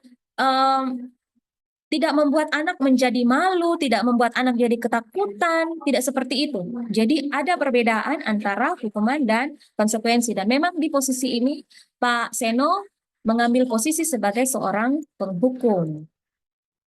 Nah, kita lanjut Bapak Ibu, kita lihat satu-satu tentang posisi kontrol. Kok kejauhan. Nah, posisi kontrol penghukum. Ya, seperti yang tadi saya sedikit sampaikan Bapak Ibu, posisi kontrol penghukum itu pasti melakukan hukuman baik itu secara fisik, tapi tidak selalu secara fisik, bisa juga secara verbal. Verbal itu bisa dengan kata-kata, atau bisa juga non-verbal tetapi mempermalukan orang lain, mempermalukan anak kita, dan anak kita itu terlukai di situ. Lalu posisi kontrol penghukum itu juga merespon perilaku negatif murid dengan cara menghardik, menunjuk-nunjuk, menyakiti, dan menyindir. Lalu juga seorang guru dengan posisi kontrol itu akan membuat murid merasa ingin memberontak dan menyalahkan diri sendiri. Lalu murid ternyata bisa saja merasa gagal, murid bisa marah, murid bisa mendendam, atau murid bersifat agresif. Lalu kemungkinan lain, murid tidak melakukan kesalahan lagi karena dia takut terhadap guru itu karena motivasinya dari luar, karena takut dimarahi, takut sakit hati. Dan ini adalah motivasi level 1, level yang paling rendah. Nah, posisi kontrol yang kedua adalah posisi kontrol pembuat rasa bersalah. Ya, yang tadi dengan ekspresi datar. Kadang-kadang tuh Bapak Ibu, kita tanpa sengaja kita sedang mengambil posisi kontrol pembuat rasa bersalah, misalnya anak-anak ribut, lalu kita diam saja dan tidak mau mengajar, misalnya begitu. Ternyata itu posisi kontrol pembuat rasa bersalah. Nah, dalam posisi ini, guru selalu menempatkan diri sebagai orang yang selalu benar, dan murid ada di posisi bersalah atau kurang berharga. Nah, ini guru juga menggunakan keheningan yang membuat suasana menjadi tidak nyaman, serta membuat orang lain merasa bersalah atau rendah diri. Lalu murid juga akan memandang buruk dirinya sendiri dan merasa tidak berharga, ya, karena posisi kontrol pembuat rasa bersalah ini kan ada kita bisa saja mengucapkan kalimat, ibu kecewa sama kamu. Jadi anak akhirnya merasa dirinya buruk. Nah, ini kadang-kadang kita sebagai orang tua juga bisa saja melakukan posisi kontrol ini kepada anak-anak. Mama kecewa dengan kamu, mama marah dengan kamu, atau paling seringnya tuh bilang kecewa. Jadi anak itu merasa dia itu bersalah, memandang dirinya tuh bersalah dan tidak berharga. Lalu posisi kontrol ini juga membuat murid menganggap dirinya bersalah dan ia akan menahan perasaan ini serta menyimpan emosi negatif tersebut di dalam dirinya. Nah, Bapak Ibu, ternyata ketika saya baca tentang ini, lebih jauh misalnya kalau anak sering sekali mendapatkan perlakuan ini, anak ketika menyimpan emosi-emosi negatifnya itu berperilaku berdampak jangka panjang. Jadi anak-anak yang terlalu ditekan dan membuat anak merasa bersalah, suatu saat dia bisa saja memilih untuk bunuh diri, melukai dirinya sendiri atau bahkan sampai bunuh diri. Jadi kalau kita lihat realita Bapak Ibu, orang-orang yang suka menyalahkan diri sendiri, lalu sampai pada rasa ingin bunuh diri, itu sebenarnya karena perasaan bersalah, perasaan dianggap bersalah oleh orang-orang di sekitarnya, perasaan tidak diterima oleh orang-orang di sekitarnya. Nah, ini karena ini, posisi kontrol ini yang diambil mungkin oleh orang-orang di sekitarnya, baik itu orang tuanya, gurunya, atau mungkin temannya. Oke, kita lanjut. Nah, posisi kontrol yang ketiga adalah posisi kontrol teman. Nah, ini dengan menggunakan intonasi ramah, akrab, bercanda untuk menjaga suasana tetap santai. Lalu juga membuat alasan-alasan untuk membantu murid. Lalu murid akan cenderung bergantung pada murid. Murid berpikir guru akan selalu memberi keringanan dan bantuan karena kalau ada masalah guru bisa diandalkan untuk membantu. Tapi dampaknya murid tidak mandiri dan tidak menyadari kesalahan yang dilakukan karena motivasi murid berubah adalah demi guru tertentu. Dampak lain adalah munculnya perilaku yang berbeda pada guru yang lain. Jadi misalnya anak ini karena dulu dengan Miss misalnya ya, misalnya dengan Miss Ayu dia sering nih mendapatkan bantuan karena Miss Ayu mengambil posisi kontrol teman. Tapi ketika dia pindah kelas dengan Mr. Simon, wah dia protes, tidak suka karena dia tidak merasa Pak Mr. Simon berteman dengan dia atau melakukan pendekatan seperti Miss Ayu lakukan, misalnya seperti itu. Nah, pernah ada pengalaman, kami pernah tuh ada guru di SMP, dia ini karena dekat dengan anak-anak SMP, maka ketika mau ada rahasia, ya semua guru kan sudah tahu. Siswa-siswa yang tidak tahu mau dirahasia nih handphone mereka. Karena dia mengambil posisi kontrol teman, dia sudah kasih tahu duluan ke anak-anak, nanti akan ada sita nih, penyitaan handphone nih. Maka satu kelas kompaklah tidak membawa handphone sehingga tidak bisalah guru-guru melihat isi handphone anak-anak untuk bisa tahu nih apa-apa saja yang dilakukan oleh anak-anak di handphone mereka. Nah, ini perilaku kontrol yang anak-anak senang sebenarnya, tapi sebenarnya tidak merubah anak-anak, tidak mengubah anak-anak. Dan sebenarnya kita sebagai guru pun menjadi salah. Karena dampaknya itu dampak yang bukan positif, tapi dampak yang negatif. Anak sulit menyadari kesalahan yang dilakukan dan sulit mandiri. Maka kita harus berhati-hati dalam posisi kontrol ini. Sebenarnya posisi kontrol ini posisi kontrol yang tidak menakutkan bagi anak-anak, tapi pun berdampaknya kurang baik kepada anak-anak. Nah, ini juga kita perlu berhati-hati kadang-kadang karena kita punya relasi-relasi tertentu dengan anak-anak, bisa saja membuat kita mengambil posisi kontrol sebagai teman. Nah, berhati-hati kalau misalnya kita sudah dapat sesuatu dari anak, kita dapat sesuatu dari orang tua. Nah, itu bisa saja kita menawarkan bantuan-bantuan kepada anak. Ini kita harus berhati-hati karena efeknya, dampaknya tidak baik kepada anak-anak kita. Nah, posisi kontrol yang berikut yaitu posisi kontrol pemantau. Posisi ini membuat siswa tidak merasa takut, namun dibuat tidak nyaman. Ya, lalu respons guru tidak menyakiti murid, tidak juga memberi rasa akrab dan nyaman kepada murid. Siswa diarahkan berdasarkan peraturan dan konsekuensinya. Lalu saat murid menjalankan konsekuensinya, guru harus tetap memonitor karena murid tidak bisa ditinggal seorang diri. Dampaknya, murid tidak dapat melihat esensi dari peraturan karena selalu dikaitkan dengan konsekuensi. Murid memahami ada sanksi yang harus dijalankan, namun tidak memahami tujuan dari peraturan tersebut. Nah, ini posisi kontrol pemantau, Bapak Ibu. Yang berikut posisi kontrol manajer. Posisi ini berfokus pada murid. Guru menunjukkan sikap yang tulus karena ingin murid menjadi pribadi yang lebih kuat. Murid dibimbing untuk bertanggung jawab menemukan solusi atas permasalahannya sendiri. Penekanannya bukan pada konsekuensinya, tapi pada bagaimana memperbaiki kesalahan atau solusinya. Mengawali dengan memahami perilaku siswa atau alasan yang melatar belakangi perilaku siswa. Lalu murid berada dalam motivasi level 3 sehingga murid bertumbuh menjadi murid yang merdeka, memiliki konsep diri yang positif dan menghargai diri sendiri. Murid juga memiliki motivasi internal untuk memperbaiki diri. Nah, Bapak Ibu, saya kasih waktu kesempatan, boleh di chat, boleh. Bapak Ibu lebih sering mengambil posisi kontrol yang mana di antara 5 posisi kontrol ini. Saya kasih tunjuk yang semuanya tadi, Bapak Ibu. Nah, ini. Boleh, silahkan di chat. Oke, Miss Mary, oke. Waduh, kita ternyata banyak mengambil posisi ini ya. Oke, ada lagi?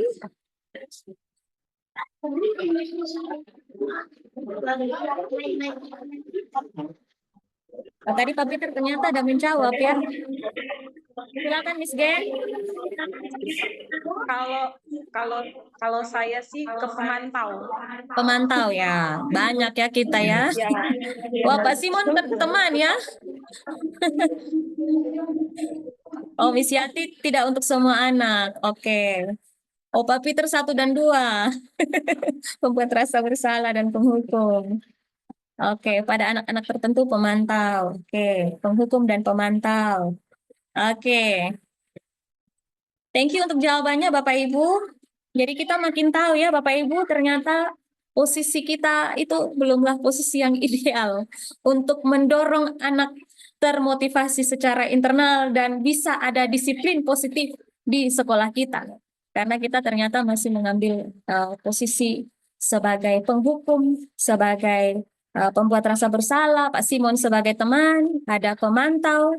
Nah, mungkin ada di antara Bapak Ibu juga yang mungkin sudah pernah manajer sedikit-sedikit begitu, tapi belum terlalu tahu bahwa oh ternyata saya sudah mengambil langkah sebagai manajer, atau mungkin langkah-langkahnya yang belum lengkap.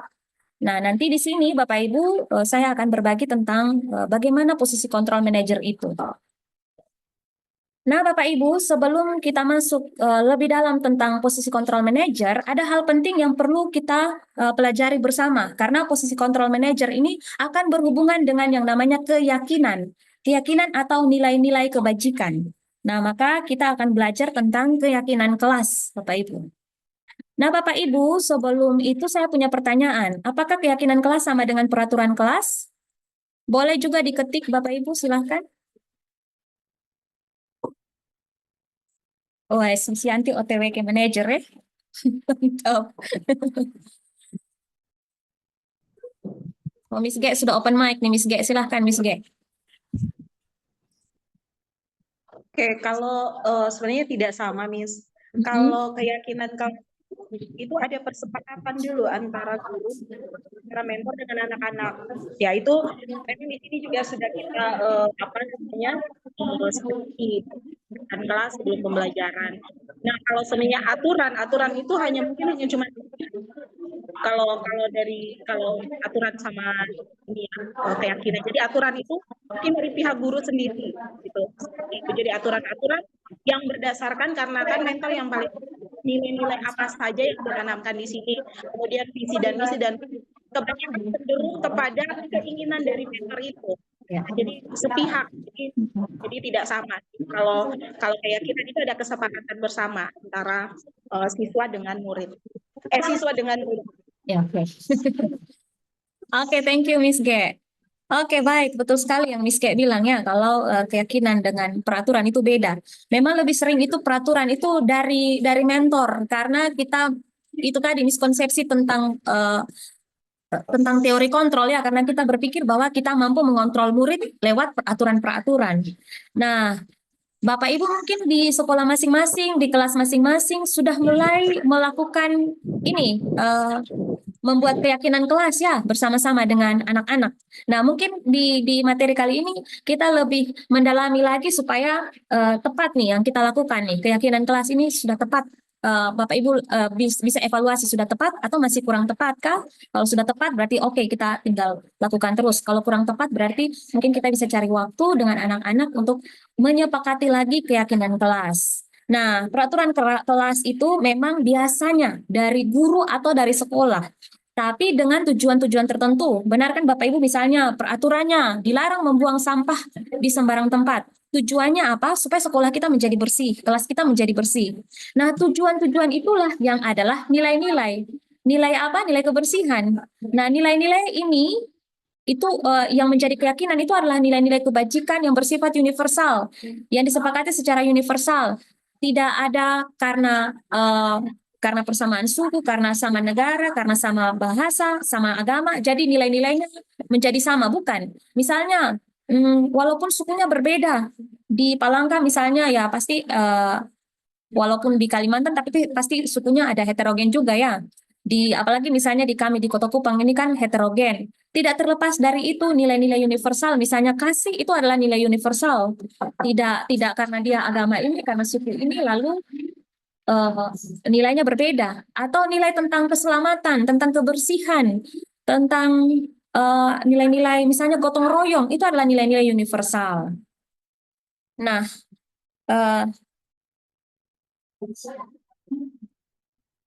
ini dia peraturan perbedaan peraturan dan keyakinan kelas. Ini peraturan biasanya memiliki lebih dari satu peraturan yang berkaitan dengan kebersihan dan kenyamanan. Peraturan juga bisa bertambah seiring dengan waktu. Sedangkan kalau keyakinan itu bersifat lebih abstrak dan universal dibandingkan peraturan. Dengan menggunakan keyakinan, guru tidak perlu menambah peraturan-peraturan baru, guru hanya perlu mendalami kembali keyakinan pada murid sehingga nanti berujung pada restitusi. Nah, Bapak Ibu bisa mengevaluasi yang saat ini sudah Bapak Ibu lakukan itu apakah masih dalam bentuk kalimat peraturan ataukah sudah sampai pada kalimat keyakinan.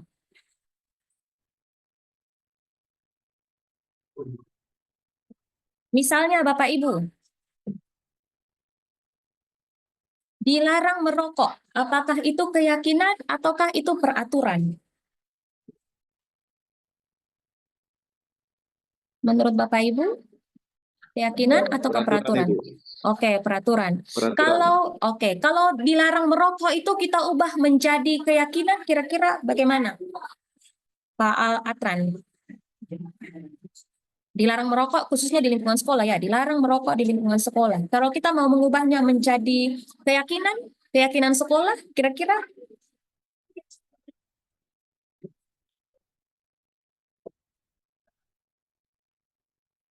kalau kita memakai nilai kesehatan atau kebersihan atau keselamatan, bisa ya Bapak Ibu? Karena kan merokok Bisa, ini Miss. akan membahayakan kesehatan. Jadi kita bisa membuat peraturan itu kita ubah menjadi keyakinan itu bersama-sama dengan murid-murid kita seperti tadi yang Miss G bilang bahwa harus bersama-sama dengan murid disepakati dulu. Nah, kita bisa lihat langkah-langkah membuat keyakinan. Itu yang pertama, itu harus dilibatkan semua warga kelas. Lalu keyakinan kelas itu ternyata tidak perlu banyak-banyak. Yang saya baca itu Bapak Ibu cukup paling banyak itu 7 keyakinan. Supaya anak-anak bisa mudah ingat, bisa mudah paham. Lalu harus menggunakan kalimat yang positif. Lalu keyakinan kelas sebaiknya sesuatu yang dapat diterapkan di lingkungan tersebut. Kalau misalnya di TK ya tidak usah larangan keyakinan kelas tentang merokok ya, karena anak-anak TK kan tidak ada yang merokok dalam kelas, tidak cocok konteksnya kecuali ke SMA. Nah, jadi seperti ini Bapak Ibu. Nah, eh, misalnya Bapak Ibu kemarin mungkin sudah ya bersama-sama dengan anak-anak dilibatkan untuk membuat keyakinan kelas, tapi coba Bapak Ibu bisa evaluasi kembali apakah yang sudah jadi itu apakah masih dalam bentuk peraturan ataukah sudah menjadi keyakinan. Boleh silakan, mungkin ada yang bisa berbagi, mungkin di kelasnya sudah ada keyakinan kelas ataukah peraturan kelas.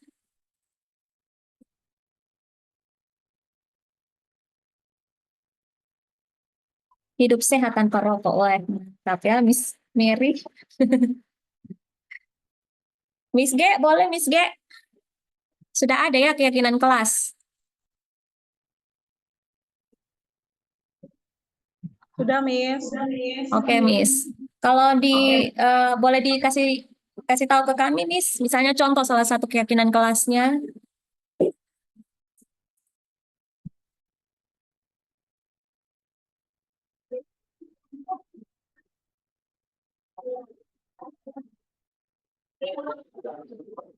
Oke, Miss G masih mengingat-ingat nih. Miss Desi mungkin sudah ada keyakinan kelasnya atau keyakinan sekolah boleh. Oke, baik. Terima kasih Miss Shirley dan rekan-rekan. Salah satu contoh yang saya pernah perhatikan, karena kebetulan kan saya nggak megang kelas ya. Iya. Waktu saya masuk itu di kelas 6, itu mereka membuat keyakinan kelas itu untuk tidak keluar masuk di saat proses belajar seperti itu. Jadi toilet itu hanya saat istirahat ya, kecuali misalnya memang sudah kebutuhan mendesak seperti itu. Karena kan namanya anak-anak itu, apalagi kalau kelas 6 itu di zaman sekarang beda dengan zaman kita dulu. Kadang hanya ada yang ke toilet tuh cuman ya udah untuk pengen kayak iseng-iseng aja. Nah, seperti itu. Jadi untuk menghindari KBM tidak kondusif, jadi membuat keyakinan kelasnya itu ke toilet itu saat jam istirahat seperti itu. Terima kasih. Oke, thank you Miss Desi. Ya, boleh. Nanti Bapak Ibu keyakinan kelas ini kan masih bisa kita tinjau ulang untuk kita bisa revisi. Kalau misalnya dia masih berupa kalimat-kalimat peraturan. Jadi misalnya ke toilet hanya saat jam istirahat itu masih berupa kalimat peraturan. Nah, nanti bisa disepakati dengan anak-anak kira-kira kalau ke toilet itu harus saat jam istirahat, lalu juga misalnya itu berhubungan dengan nilai apa? Mungkin dengan nilai tertib. Jadi kami siswa kelas 6 SD meyakini bahwa di bawahnya nilai apa? Misalnya kami bisa kalimat tapi kalimatnya misalnya kami bisa tertib selama pembelajaran. Nah, kata kuncinya ada di tertib gitu. Jadi nilai yang ada itu adalah tertib. Nah, tertib itu bukan hanya saat ke toilet saja, nanti ada lagi peraturan-peraturan yang lain yang bisa dijadikan satu keyakinan. Misalnya angkat tangan sebelum berbicara. Ya, itu bisa masuk juga dalam nilai tertib, dalam keyakinan tertib. Nah, seperti itu Bapak Ibu. Jadi nanti masih bisa ditinjau ulang supaya nanti yang akan terpajang itu adalah kalimat nilai. Jadi bukan kalimat peraturan. Supaya anak-anak pokoknya ketika kita menanyakan keyakinan apa nih yang belum kalian penuhi. Oh ya, tertib nih, saya belum tertib. Nah, tapi mereka sudah tahu di dalam tertib itu ada apa-apa saja, terkandung apa-apa saja yang sudah pernah disepakati bersama. Nah, jadi dalam keyakinan kelas hindari menggunakan kata tidak. Kita selalu menggunakan kata yang positif. Tadi Miss Yanti ya bilang, justru kita bilang jangan kok semakin dia pergi. Anak-anak tuh kayaknya mereka punya otak. Semakin bilang jangan mereka semakin tertantang untuk melakukan lagi. Maka kita mengupayakan, saya memang pernah nonton dari seorang psikolog itu mengatakan bahwa kepada anak-anak kita ubah kalimat jangan menjadi kalimat yang positif. Tapi bukan berarti kata jangan itu sama sekali tidak boleh digunakan. Tapi memang ketika anak melakukan sesuatu begitu sebaiknya kita ubah menjadi kalimat yang positif supaya anak juga menangkap dengan otaknya itu, karena katanya anak akan menangkap kalimat yang terakhir itu. Jadi jangan naik, justru dia tangkapnya naik, bukan jangannya. Jangan pukul, yang dia tangkap pukulnya, jangannya dia tidak tangkap. Jadi justru dia tambah pukul. Ya, jadi gunakan kalimat yang positif. Nah, lalu Bapak Ibu, keyakinan kelas itu pada akhirnya ketika sudah disepakati bersama, perlu kita tempel di kelas kita masing-masing supaya ketika kita tegur anak-anak, kita ingatkan anak-anak, mudah sekali untuk melihat, oke, jangan lupa keyakinan kelas kita apa, seperti itu. Oke. Nah, ini juga ketika membuat keyakinan kelas, Bapak Ibu, ini ada yang namanya diagram T dan diagram Y. Ini nanti saya bisa kirimkan materinya, Bapak Ibu bisa pelajari. Jadi dari satu keyakinan, misalnya tentang tertib dalam hal tadi untuk ke toilet, lalu untuk ketika berbicara dengan mentor, itu kita jabarkan dengan anak-anak supaya mereka nanti tuh bisa tahu begitu, sampai detail-detail. Oh oke, untuk tertib itu akan tampak seperti apa? Misalnya satu, ke toilet ketika memang betul-betul mau buang air, misalnya BAK atau BAB. Tidak tampak seperti setiap 5 menit pergi ke toilet, misalnya seperti itu. Lalu diagram Y-nya itu masing-masing keyakinan itu akan kita turunkan ke sini. Misalnya tertib, terlihatnya seperti apa? Terlihatnya ada siswa yang mengangkat tangan ketika mau berbicara. Terdengarnya ada kata permisi Miss. Nah, berperilakunya misalnya menunduk saat lewat dari mentor. Nah, ini kita bisa turunkan ke diagram T dan diagram Y yang tentunya ini disepakati bersama-sama dengan anak-anak. Dan memang ini bagusnya kalau di masa pengenalan lingkungan sekolah ini kita sudah lakukan. Tapi tidak apa-apa kalau misalnya kita baru mau melakukan pun tidak masalah. Lebih baik terlambat daripada tidak sama sekali.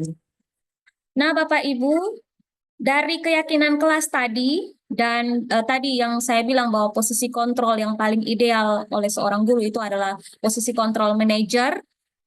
Kenapa? Karena dalam posisi kontrol manajer itu seorang guru akan melakukan yang namanya restitusi. Nah, restitusi sendiri digambarkan seperti sebuah segitiga. Karena ada 3 hal utama yang akan dilakukan oleh guru ketika melakukan posisi kontrol sebagai seorang manajer. Posisi ini, Bapak Ibu, adalah posisi yang tadi saya bilang ya, yang paling ideal karena akan mendorong murid untuk termotivasi secara internal. Nah, restitusi sendiri itu merupakan proses menciptakan kondisi bagi murid untuk memperbaiki kesalahan mereka sehingga mereka bisa kembali kepada kelompok mereka dengan karakter yang lebih kuat. Restitusi juga adalah proses kolaboratif yang mengajarkan murid untuk mencari solusi untuk masalahnya dan membantu murid berpikir tentang orang seperti apa yang mereka inginkan dan bagaimana mereka harus memperlakukan orang lain. Jadi Bapak Ibu, seorang guru ketika mengambil posisi control manager, itu dia akan berfokus supaya bagaimana siswa ini ketika melakukan kesalahan, dia berupaya untuk memperbaiki kesalahannya, tetapi kesalahan itu bukan, ide untuk memperbaiki kesalahan itu bukan datang dari gurunya, tetapi dari diri murid itu sendiri. Nah, restitusi itu membantu murid untuk menjadi lebih memiliki tujuan, lebih berdisiplin positif, dan memulihkan dirinya setelah berbuat salah. Jadi, anak-anak wajar berbuat salah, kita manusia wajar berbuat salah, sehingga kita perlu untuk pulih setelah kita berbuat salah. Ya Bapak Ibu, kalau kita buat salah itu rasanya tidak enak ya kalau misalnya orang yang kita lakukan kesalahan dia menolak kita. Ya, jadi ketika kita buat kesalahan tuh kita kepengen tuh hubungan kita tuh bisa dipulihkan kembali. Sama seperti anak-anak. Dia ingin dirinya pulih setelah melakukan kesalahan. Lalu penekanan restitusi bukan pada bagaimana berperilaku untuk menyenangkan orang lain atau menghindari ketidaknyamanan, namun tujuannya adalah menjadi orang yang menghargai nilai-nilai kebajikan yang mereka percayai. Nah, ini nanti ada hubungan dengan keyakinan kelas tadi. Lalu melalui restitusi, ketika murid berbuat salah, guru akan menanggapi dengan cara yang memungkinkan murid untuk membuat evaluasi internal tentang apa yang dapat mereka lakukan untuk memperbaiki kesalahan mereka dan mendapatkan kembali harga dirinya. Oke, kita lanjut. Ini poin-poin penting tentang restitusi. Ya, ciri-cirinya. Restitusi bukan untuk menebus kesalahan, namun untuk belajar dari kesalahan. Konsekuensilah yang untuk menebus kesalahan, tapi restitusi bukan. Tapi anak belajar dari kesalahan. Ciri restitusi, memperbaiki hubungan. Lalu restitusi itu adalah tawaran, bukan paksaan. Kita guru tidak bisa memaksa. Jadi kalau kita memaksa solusi kepada anak, itu bukanlah restitusi, tapi merupakan sebuah tawaran. Lalu restitusi menuntut untuk melihat ke dalam diri anak. Melihat ke dalam dirinya, melihat motivasinya, melihat apa tadi, kebutuhan, ya, kebutuhan dasar apanya nih yang belum terpenuhi, ya, yang ini. Lalu restitusi adalah cara yang paling baik. Restitusi fokus pada karakter, bukan pada tindakan. Restitusi menguatkan. Restitusi fokus pada solusi, bukan pada masalah. Restitusi mengembalikan murid yang berbuat salah pada kelompoknya. Maka Bapak Ibu, benarlah apa yang sering disampaikan oleh Pak Joni, ya, bukan soal salah atau benar, tetapi pada respon. Maka kita guru terhadap siswa pun juga kita harus memperlakukan mereka seperti itu. Kita jangan fokus pada kesalahan mereka, tapi fokus pada respon mereka. Respon mereka terhadap masalah yang sedang mereka alami ini, sedang mereka hadapi. Fokus pada mencari solusinya.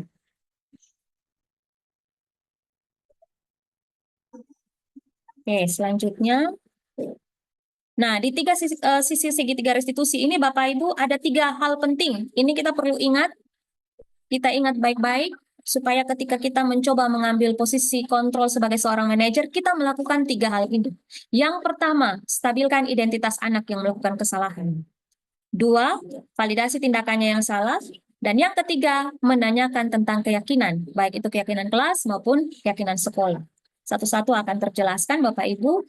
Menstabilkan identitas. Nah, ini bagian dasar dari segitiga restitusi ini bertujuan untuk mengubah identitas anak dari orang yang gagal karena melakukan kesalahan menjadi orang yang sukses. Jadi Bapak Ibu, ketika anak buat salah, kita jangan lagi tambah marah-marah karena dia akan merasa dirinya gagal. Tetapi bagaimana kita mengubah identitasnya, menstabilkan identitasnya dari yang dia rasa gagal, dia rasa bersalah, menjadi anak yang merasa sukses. Jadi kita bisa menggunakan kalimat-kalimat ini, ya. Buat salah itu tidak apa-apa, Nak. Tidak ada manusia yang sempurna. Miss juga pernah melakukan kesalahan seperti itu. Kita bisa selesaikan ini, Nak. Miss tidak tertarik untuk cari siapa yang salah, siapa yang benar. Tapi Miss ingin cari solusi dari permasalahan ini. Atau misalnya anak merasa, saya jengkel Miss. Oke, kamu berhak merasa begitu, Nak. Lalu tanyakan, apakah kamu sedang menjadi teman yang baik untuk dirimu sendiri? Nah, ini kalimat-kalimat yang bisa menstabilkan identitas anak. Bukan berarti kita membenarkan tindakannya. Ingat, restitusi kita tidak fokus pada tindakan yang salah, tapi kita fokus pada anak mau berupaya memperbaiki kesalahannya. Yang berikut, bagian sisi yang kedua, yaitu validasi tindakan yang salah. Nah, setiap tindakan kita dilakukan itu karena tujuan memenuhi kebutuhan, ya, yang tadi kita sudah pelajari bersama-sama, 5 kebutuhan dasar kita itu. Lalu kalau kita memahami kebutuhan dasar yang mendasari tindakan anak, kita bisa menemukan cara-cara yang paling efektif untuk memenuhi kebutuhan tersebut. Maka ketika kita sudah selesai menstabilkan identitas anak, kita bisa menggunakan kalimat-kalimat. Misalnya, anak ini tadi dia berkelahi dengan temannya karena misalnya pensilnya direbut oleh temannya. Kita bisa juga validasi tindakannya yang salah dengan cara misalnya, oh, padahal kamu bisa saja ya lakukannya lebih buruk dari itu. Bisa saja kamu lakukannya lebih dari itu ya. Lalu, misalnya kamu pasti punya alasan mengapa melakukan hal itu. Atau kamu patut bangga pada dirimu sendiri karena kamu telah melindungi sesuatu yang penting buatmu. Atau kamu boleh mempertahankan sikap itu, tapi kamu harus menambahkan sikap yang baru, yang lebih baik. Misalnya begitu. Nah, restitusi tidak menyarankan guru berbicara ke murid bahwa melanggar aturan adalah sikap yang baik. Jadi bukan seperti itu ya Bapak Ibu. Tetapi dalam restitusi guru harus memahami alasan dan paham bahwa setiap orang pasti akan melakukan yang terbaik di waktu tertentu. Paham alasan di balik tindakan si anak. Nah, ini memang perlu latihan Bapak Ibu, karena kan kita nih lebih sering tidak suka yang seperti ini Bapak Ibu ya. Kita maunya to the point saja. Kamu buat ini nih, salah. Yang kamu buat itu salah. Nah, kita lebih sering begitu. Padahal dalam segitiga restitusi, kalau kita ambil posisi kontrol, kita harus memahami anak. Harus bisa memahami anak. Nah, sisi segitiga restitusi yang ketiga adalah menanyakan tentang keyakinan. Oke. Menanyakan keyakinan, ini yang tadi saya bilang bahwa restitusi itu ada hubungan dengan keyakinan kelas atau keyakinan sekolah, karena pada dasarnya motivasi manusia itu termotivasi secara internal. Ketika identitas suksesnya telah tercapai di langkah 1, dia tidak merasa gagal, gambar dirinya tidak menjadi rusak, harga dirinya tidak dilukai, tingkah laku yang salah divalidasi lewat perkataan kita bahwa bisa saja kamu lakukan sesuatu yang lebih buruk. Nah, maka anak akan siap untuk dihubungkan dengan nilai-nilai yang dia percaya dan berpindah menjadi orang yang dia inginkan. Pertanyaan-pertanyaan ini bisa menghubungkan keyakinan anak dengan keyakinan kelas atau keyakinan keluarganya. Jadi kita bisa paling sering itu Bapak Ibu, saya paling sering menggunakan kalimat yang kedua ini. Apa nilai-nilai sekolah kita, apa nilai-nilai kelas kita yang sudah kita sepakati. Jadi setelah kita stabilkan identitasnya, kita validasi kesalahannya, kita tanyakan tentang keyakinan. Nah, kita setelah tanyakan tentang keyakinan Bapak Ibu, kita langsunglah, karena dalam restitusi itu solusi harus dari anak didik kita, maka kita langsung lagi bertanya, oh kalau begitu, apa yang bisa kamu lakukan untuk memperbaiki? Atau apa yang dapat kamu lakukan supaya kamu tidak mengulang kesalahan yang sama, atau apa yang dapat kamu lakukan supaya kamu bisa sesuai dengan keyakinan kelas yang kita sepakati bersama. Misalnya ketika kita tanyakan tentang nilai-nilai keyakinan kelas yang sudah disepakati dan dia bilang, oh ya Miss, saya ternyata disiplin, saya kurang disiplin di sini. Oh ya, kalau begitu apa yang dapat kamu lakukan supaya kamu bisa disiplin? Misalnya dia pergi ke toilet, ketahuannya cuman mau iseng-iseng saja. Ya, jadi misalnya dia bilang bahwa oh iya Miss, saya ternyata belum disiplin. Nah, apa yang bisa kamu lakukan supaya kamu bisa menjadi orang yang lebih disiplin? Solusinya harus dari si anak sendiri. Nah, Bapak Ibu, ini dia segitiga restitusi. Saya stop share supaya saya bisa melihat Bapak Ibu semuanya.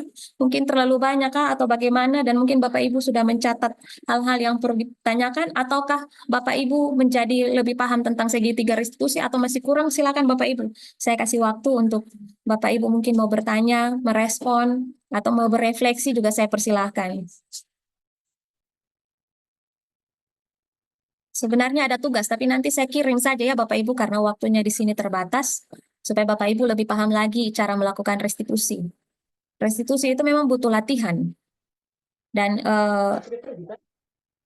ketika saya melakukan restitusi, ada dampak yang saya rasakan Bapak Ibu. Nanti saya akan berbagi kepada Bapak Ibu. Silakan Pak Peter.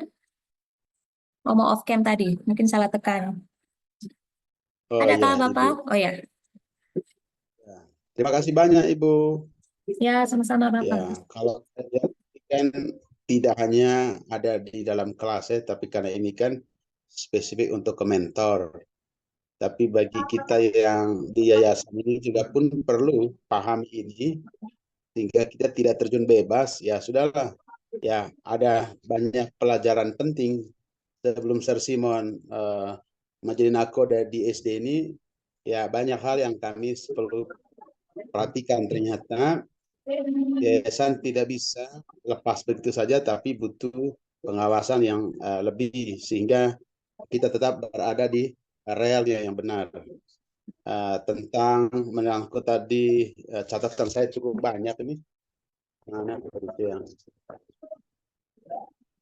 restitusi, treatmentnya, terus soal tadi menyangkut budaya Ibu, ada tadi konsep cara kontrol itu 5 posisi kontrol itu yang memang belum menjadi populer tentang pendekatan manajer ini Bu. Tapi nanti ini diperkuat lagi di kemudian hari karena kita ini kan dari budaya yang to the point orangnya. Kita bukan kayak orang Jawa harus kesana kemari dulu. Nah kita ini orangnya kayak Ibu Nisa bilang to the point. Padahal kita ini kan butuh seperti manajer. Tanya dulu kenapa. Nah ini menurut saya materi baik sekali. Tinggal bagaimana para mentor di GNU Nusantara ini bisa diaplikasikan. Terima kasih banyak Miss, itu saja. Terima kasih Bapak. Siap, nanti materinya saya kirimkan supaya Bapak Ibu bisa belajar mandiri lagi dan bisa belajar untuk mempraktikkan, coba praktikkan saja posisi control manager melakukan restitusi ini. Seperti yang saya sampaikan bahwa kami sudah mulai lakukan ini dan saya pribadi juga sudah mulai lakukan, itu dampaknya terlalu luar biasa. Jadi anak-anak itu merasa dihargai sebagai manusia karena selama ini kita pikir nih mereka ini anak-anak.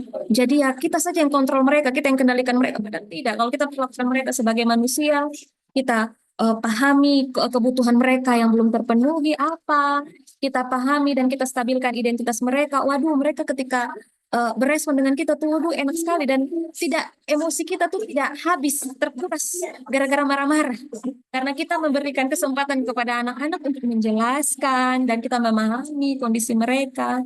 Terus hubungan kita dengan anak-anak tuh makin positif dan anak-anak akhirnya tidak merasa takut, tidak perlu mencari-cari pujian dari kita, tetapi terbangun nilai-nilai dalam diri mereka yang positif. Jadi disiplin positifnya itu keluar dari diri mereka. Jadi ketika kami melakukan restitusi, banyak melakukan restitusi di sekolah, Bapak, tingkat keterlambatan siswa itu menurun drastis. Jadi sebelum kami masuk semester 1 tahun ajaran ini, Bapak, belasan anak setiap hari itu yang terlambat. Tapi ketika kami sudah mulai menerapkan disiplin positif semua senyum indah ini, Bapak, tingkat keterlambatan anak menurun tajam. 4 orang, 5 orang, dari 222 siswa, Bapak. Dan beragam, tidak melulu anak yang sama. Dulu tuh saya sempat stres dan bertanya-tanya, aduh ini anak, ada anak yang dia berulang-ulang. Terus kita sudah kasih SP, surat teguran, surat peringatan, tidak mengalami perubahan. Tetapi ketika kami lakukan restitusi, wah, anak ini akhirnya termotivasi secara internal, gitu. Dan dia tidak merasa diri, bagaimana, Pak, kalau kita sudah label anak dengan tukang terlambat, nah anak kan akan merasa kalau dia tuh di labeling. Tapi ketika kita memandang anak dengan positif, kita tahu apa yang mendasari dia sehingga dia punya tindakan ini menjadi seperti ini, hubungan kita dengan anak juga makin positif. Jadi terima kasih Bapak. Nanti Mungkin boleh bertanya, Miss? siap Bapak. Iya, pertanyaannya begini, Miss. Bagaimana para mentor ini memiliki nilai yang bisa melihat siswanya itu dengan positif. Kira-kira dasar-dasar apa yang dimiliki oleh mentor itu sehingga kan kita ini kan bingkai besarnya kita kan menyelamatkan generasi. Nah, itu di konferensi kemarin kita kan begitu. Nah, sekarang saya pikir gini, sebelum itu kita implementasikan ke siswa, mungkin kita praktek dulu untuk para mentor. Kira-kira gimana itu, Miss? Siap Bapak. Jadi yang pertama, bagaimana supaya kita ini cara melihat kepada anak ini bisa berubah. Itu tadi di awal paling pertama saya bilang bahwa kita harus mengalami perubahan paradigma, perubahan cara pandang kepada anak kita. Anak kita itu adalah tujuan utama dalam pendidikan. Kebahagiaan anak adalah tujuan utama dari pendidikan. Anak datang ke sekolah dan merasa berbahagia di sekolah, itulah tujuan utama kita. Sekolah menjadi rumah kedua, ya. My school is my second home, itu harus jadi tujuan utama kita. Jadi guru tidak hanya bisa mentransfer ilmu saja kepada anak-anak lalu selesai, tidak bisa. Apalagi kita guru SD, kita adalah guru di tahap fondasi dalam pembangunan. Kita yang mengerjakan supaya ini bangunan ini akan berbentuk seperti apa. Maka kita harus kerja keras dalam hal menanamkan nilai-nilai supaya karakter unggul mereka itu akan terbangun. Kalau kita malas dan abai di bagian ini ya pasti kita bertanggung jawab Bapak. Karena kita ya jangan mau jadi guru SD. Silakan menjadi guru SMP atau SMA atau jadi dosen lah. Sekedar membagikan ilmu dan tidak berurusan pada aspek fondasi karakter. Kita kalau memilih jadi guru SD, kita berurusan dengan hal ini. Dan kita itu memiliki dampak yang sangat besar kepada anak-anak kita. Ya, jadi suatu saat mereka menjadi orang sukses, ya mungkin mereka akan ingat mereka punya dosen atau guru SMA, tapi kita ini penanam-penanam fondasi, ya mungkin tidak diingat oleh mereka, tapi kita punya dampak yang sangat besar kepada anak-anak, tergantung cara kita mengontrol anak-anak. Lalu yang tadi Bapak bilang bahwa harus dimulai dari mentor, betul Bapak, mentor juga punya kebutuhan dasar. Maka saya juga mulai memperlakukan mentor-mentor saya seperti itu. Saya melakukan restitusi kalau mereka melakukan kesalahan. Saya menanyakan alasan di balik itu. Saya stabilkan identitas supaya guru saya tidak merasa bersalah, tidak merasa gagal. Jadi kita harus banyak mempraktikkan itu terhadap bukan hanya kepada anak-anak kita, tetapi sesama orang dewasa pun kita belajar melakukan restitusi. Karena setiap orang punya ruang gagal. Jadi dalam kepala kita harus taruh bahwa setiap orang pasti punya ruang gagal. Kita kasih kesempatan kepada orang untuk bisa saja gagal, karena diri kita sendiri pun bisa saja gagal. Ya, dan Tuhan banyak sekali memberikan kesempatan kepada kita. Ya, mungkin Tuhan tidak kasih kita restitusi ya, secara langsung, tetapi kita merasa bahwa Tuhan itu terlalu luar biasa, memberikan kita banyak kesempatan. Maka kita juga banyak memberikan kesempatan kepada teman-teman mentor kita dalam konteks kita sebagai pimpinan sekolah. Ada lagi kah Bapak Ibu? Saya persilakan. Miss Shirley, mungkin dari Miss Yanti, Miss Shirley. Ya, silakan Miss. Terima kasih Miss Shirley. Mungkin saya sudah pernah mendengar kesaksian dari Miss Shirley tentang bagaimana ketika restitusi melakukan restitusi. Tapi mungkin yang agak menjadi permasalahan buat kami dan mungkin sekaligus mungkin bagaimana sarannya Miss Shirley. Untuk ini kalau khusus Tanah Merah ya Miss, untuk kasus kami di Tanah Merah, karena memang apalagi dengan jumlah kami yang sangat terbatas, dan kami semua adalah mentor kelas dan keberadaan di kelas pun kita dikejar waktu. Istilahnya kita kan waktunya harus mengejar waktu pembelajaran supaya berganti waktu tidak terpotong. Nah, untuk melakukan misalnya restitusi ini kan maksudnya butuh waktu Miss, untuk misalnya dalam waktu penerapannya butuh waktu. Sementara kami sangat terbatas dengan waktu dan tenaga. Sehingga akhirnya kayak tadi saya merefleksi secara pribadi ya, saya lebih banyak ke sebagai penghukum Miss. Karena kan sekali menghadapi anak ini dengan cara restitusi, tapi keberadaan kami dalam kelas. Dan kalau saya masihnya menunggu untuk melakukan yang seperti tadi, tapi sementara dalam keadaan di kelas, tidak mungkin saya biarkan yang akan terus mengganggu teman-temannya. Nah, itu yang mungkin menjadi persoalan, Miss. Jadi mungkin Miss punya melihat keberadaan kami yang di ini khusus Tanah Merah dalam keadaan seperti ini. Nah, itu bagaimana, Miss? Kalau mungkin misalnya ada yang tidak mengajar, misalnya saya mungkin tidak lagi pegang kelas, jadi mungkin tugas saya bisa membantu teman-teman untuk melakukan itu. Nah, sementara keadaan kami masih seperti ini, apa yang bisa kami lakukan, Miss? Oke, terima kasih, Miss Shirley. Oke, thank you Miss Yanti. Nggak complicated nih. Nah, mungkin kalau dari saya Miss Yanti, memang posisi sebagai manajer itu tidak selalu berhasil dilakukan. Tetapi kita perlu ingat, kalau kita mau mundur, kita jangan mundur terlalu jauh ke posisi nomor 1. Kita harus mundur cukup pada posisi pemantau. Jadi memang saya baca teori ini, ada saat di mana kita tidak bisa memaksakan, ingat ya, jadi restitusi itu kan bukan paksaan. Jadi ketika kita tidak bisa melakukan restitusi, kita harus mundurnya cukup sampai di posisi sebagai pemantau. Jadi jangan sebagai penghukum. Pemantau itu berarti ada aturan, ada konsekuensinya. Jadi kalau tidak sampai pada keyakinan, ya sudah kita pada peraturan kelas kita. Kan sebelum sampai ke keyakinan ada peraturan dulu kan, kita kumpulkan dari anak-anak. Nah, kalau mereka belum terlalu paham untuk keyakinan, ya sudah kita berbicara tentang peraturan. Ingat peraturan yang kita sudah sepakati, apa? Misalnya, jadi kalau misalnya anak melakukan sesuatu di luar dari peraturan, maka Miss perlu membuat konsekuensi yang istilahnya nyambung dengan yang dia lakukan. Jangan sampai tidak nyambung. Misalnya kita strap dia saja. Kamu berdiri, pokoknya kamu berdiri di sana. Sampai Miss suruh kamu duduk, baru kamu duduk. Nah, itu kan kembali ke posisi penghukum. Tetapi misalnya dia datang terlambat 15 menit, ya sudah, konsekuensinya adalah 15 menit kamu berada di sini misalnya, atau misalnya 15 menit kamu harus membaca buku karena kamu sudah terlambat 15 menit. Itu kan konsekuensi. Beda dengan silakan kamu berada di luar, terserah Miss, kapan Miss panggil kamu masuk kembali ke dalam baru ini. Itu namanya posisi penghukum. Jadi kalau misalnya restitusi belum mampu kita lakukan, kita mundurnya cukup sampai ke tahap ke posisi kontrol sebagai pemantau saja. Jangan terlalu jauh ke penghukum. Nah, ini memang butuh kontrol, butuh Miss Yanti, emosi kita ini harus dikontrol supaya kita jangan turun sampai di penghukum. Memang kalau hadapi anak-anak itu kita emosi bisa meledak, tiba-tiba meledak begitu. Nah, ini kita harus bisa mengontrol diri kita sendiri. Jadi kita ingat ya, kita tidak punya kuasa untuk mengontrol orang lain, tapi kita punya kuasa untuk mengontrol diri kita sendiri.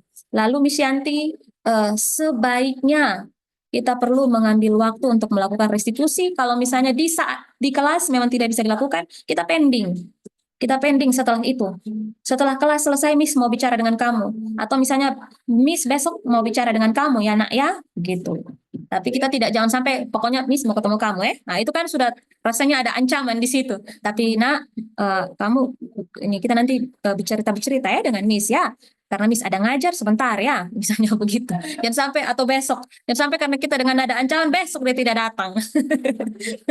Kacau sudah, tidak bisa latihan restitusinya. Mungkin dari saya itu Miss Yanti, ya Tuhan berkati dengan hikmat supaya bisa menangani berbagai masalah di sana. Bapak Peter mungkin ada ide, silahkan Bapak. Saya berpikir gini tadi, Miss. Iya. Restorasi ini perlu nggak kayak kasus demi kasus? Kan mereka, Miss, cukup kompleks masalahnya, toh? Iya. Ada kaitannya dengan keluarga. Apakah restorasi ini setelah disepakati oleh mentor dan siswa, apa perlu nggak disosialisasikan ke orang tua? Kira-kira gimana itu, Miss? Boleh sekali Bapak, boleh. Nanti kita bisa sampaikan ke orang tua, Mama, tadi si ini ada melakukan ini, tapi hebat sekali, dia sudah menemukan solusinya. Jadi sudah melakukan ini, misalnya begitu. Selesai Bapak. Saya pernah melakukan restitusi terhadap saya punya anak ya, dia mengambil uang mentor, lalu pertamanya diteputar, orang tua juga tidak terima karena anaknya dituduh mencuri, ya dia bilang buka CCTV dan lain sebagainya. Tapi ketika orang tua sampai, saya bilang, ya Papa Mama, saya melakukan treatment ini dan anak sudah begini dan solusinya sudah ada. Kita tidak usah fokus pada tindakannya yang salah. Kita fokus saja karena dia mau memperbaiki apa yang sudah dia lakukan. Dia berupaya untuk memperbaiki dengan cara dia mau menabung. Solusi dari anak ini dia mau menabung untuk menggantikan. Nah, kita fokus di situ. Jadi saya sampaikan ke orang tua, Bapak. Setelah saya melakukan restitusi. Jadi boleh sekali Bapak. Dan orang tua pasti akan mengapresiasi. Ternyata saya punya guru, saya punya anak punya guru ini treatmentnya kepada anak saya mantap ya, misalnya begitu. Oke, ada lagi Bapak Ibu? Nah, Bapak Ibu, nanti Bapak Ibu bisa silahkan dalam kombel, ya dalam kombel itu bisa saling berbagi, misalnya Miss Yanti saling berbagi masalah di kelas saya begini, Miss Susanti bisa juga, masalah saya di kelas ini. Coba kalau Miss Yanti seolah-olah menjadi Miss Susanti, saya akan melakukan restitusi ini, langkahnya. Di penstabilkan identitas saya akan buat begini, di validasi kesalahan saya akan berkata seperti ini, di menanyakan keyakinan saya akan begini. Lalu untuk pertanyaan umpan supaya anak bisa menemukan solusi saya akan begini. Jadi kalau saya latihannya bikin skenario atau pernah anak melakukan kesalahan ini, saya bikin skenarionya kira-kira kalau saya validasi kesalahan, saya stabilkan identitas, saya bikin pakai kalimat apa nih? Saya validasi kesalahan, saya pakai kalimat pertanyaan apa nih? Jadi saya buat skenarionya. Seperti itu Bapak Ibu. Dan memang butuh latihan supaya kita bisa makin terampil melakukan restitusi. Dan banyak sabar. Supaya jangan terburu-buru kita yang memberikan solusi. Jadi anak kalau kita pokoknya jangan terburu-buru. Miss Yanti bilang, aduh Miss kita tidak punya banyak waktu. Tapi memang bayar harga ketika kita berkorban seperti itu karena kita sedang menanamkan disiplin positif yang mengalir keluar dari diri anak sendiri. Dia kan akan kita boleh menawarkan misalnya kalau yang begini, tapi biarkan anak yang mengambil keputusan. Ya, kadang kan kelas 1 dia belum tahu nih dia mau apa. Kita coba kalau misalnya seperti ini bisa tidak? Kalau yang ini bisa tidak? Kalau yang ini bisa tidak? Dia silakan pilih. Dia mau pilih solusi yang mana. Tapi jangan dari kita. Kita kan kepengennya cepat-cepat, Pak Peter to the point saja. Sudah, kamu ini sudah, berhenti sudah macam-macam. Oke Bapak Ibu, kalau tidak ada lagi, saya pikir cukup. Ya Bapak Ibu, kalau tidak ada lagi, saya akan kirimkan link absen ya Bapak Ibu. Nah, Bapak Ibu boleh bantu saya untuk nanti mengisi absennya. Nanti saya juga kirim di grup WA. Bapak Ibu bisa mengisi absen itu sebagai bukti kalau kegiatan ini dihadiri oleh siapa-siapa saja. Semoga apa yang saya bagikan Bapak Ibu dari apa yang saya pelajari bisa bermanfaat untuk kita semua. Mari kita implementasikan disiplin positif di sekolah kita masing-masing. Kalau Bapak Ibu masih kurang jelas, nanti bisa belajar lagi, ada di PMM, disiplin positif. Saya juga akan kirim materi rangkuman dari PMM yang sudah saya buat. Silakan Bapak Ibu bisa baca-baca, dan mari kita memiliki kerinduan untuk menerapkan ini di sekolah kita. Waduh, sekolah kita memiliki budaya yang positif itu terlalu indah, dan memang butuh perjuangan bersama-sama. Demikian Bapak Ibu dari saya. Sekian dan terima kasih. Saya minta kesediaan Miss Yanti mungkin bisa pimpin kita di dalam doa untuk menutup kegiatan kita hari ini, karena kita harus istirahat sejenak dan lanjut ibadah lagi ya. Baik, siap Miss Shirley. Baik, terima kasih Miss Shirley buat materinya. Luar biasa. Akan kami coba untuk mari terus kita berlari bersama dengan anak-anak yang luar biasa juga. Pasti bisa. Oke, kita akan mengakhirinya. Mari kita sama-sama berdoa. Bapak yang baik, kami bersyukur Tuhan buat pertemuan kami sejak siang tadi sampai dengan saat ini. Terima kasih buat Miss Shirley yang sudah membagikan materi buat kami dan juga dengan pengalaman-pengalaman yang sudah diterapkan. Kami berdoa Tuhan biarlah apa yang kami dengarkan sejak tadi ini boleh kami aplikasikan dalam tempat pelayanan kami masing-masing di sekolah kami masing-masing. Tuhan Yesus memberkati kami terbatas, tapi kami percaya dengan hikmat yang dari Tuhan akan memampukan kami untuk bisa melayani anak-anak yang Tuhan percayakan kepada kami. Tuhan tolong kami sehingga kami bisa melihat anak-anak ini sebagai jiwa-jiwa yang Tuhan kirimkan buat kami. Dan melalui kehidupan kami, melalui pelayanan kami bisa membawa mereka untuk mengenal Tuhan. Dan yang lebih utama adalah mereka bisa mengalami perubahan hidup dan menjadi serupa dengan Kristus. Terima kasih Tuhan Yesus. Kami berdoa buat Miss Shirley yang sudah menjadi saluran berkat buat kami semua siang hari ini. Tuhan mari berkati hamba-Mu dalam tugas, dalam pekerjaan, dalam keluarga. Biarlah Tuhan Yesus terus memberkati. Kami semua yang sudah mengambil bagian siang hari ini Tuhan, dengan setiap pergumulan kami masing-masing, Tuhan terus memberkati kami. Kami mohon ampun Tuhan kalau sepanjang dalam kegiatan kami tadi, ada pikiran kami, kata-kata kami, bahkan sikap kami yang salah, yang tidak memuliakan Tuhan, kami mohon Tuhan mengampuni kami. Terima kasih Tuhan Yesus. Kami akan mempersiapkan diri kami untuk melanjutkan dengan ibadah sebentar. Biarlah Tuhan Engkau terus melawat kami. Ini doa kami Tuhan, ucapan terima kasih kami kepada Tuhan. Kami bersyukur hanya di dalam nama Tuhan Yesus Kristus. Kami berdoa. Haleluya. Amin. Amin. Thank you Miss Yanti. Thank you Bapak Ibu semuanya. Tadi saya sudah screenshot. Tuhan berkati. Tuhan memberkati. Selamat melayani semuanya. Shalom semua. Shalom. Tuhan berkati.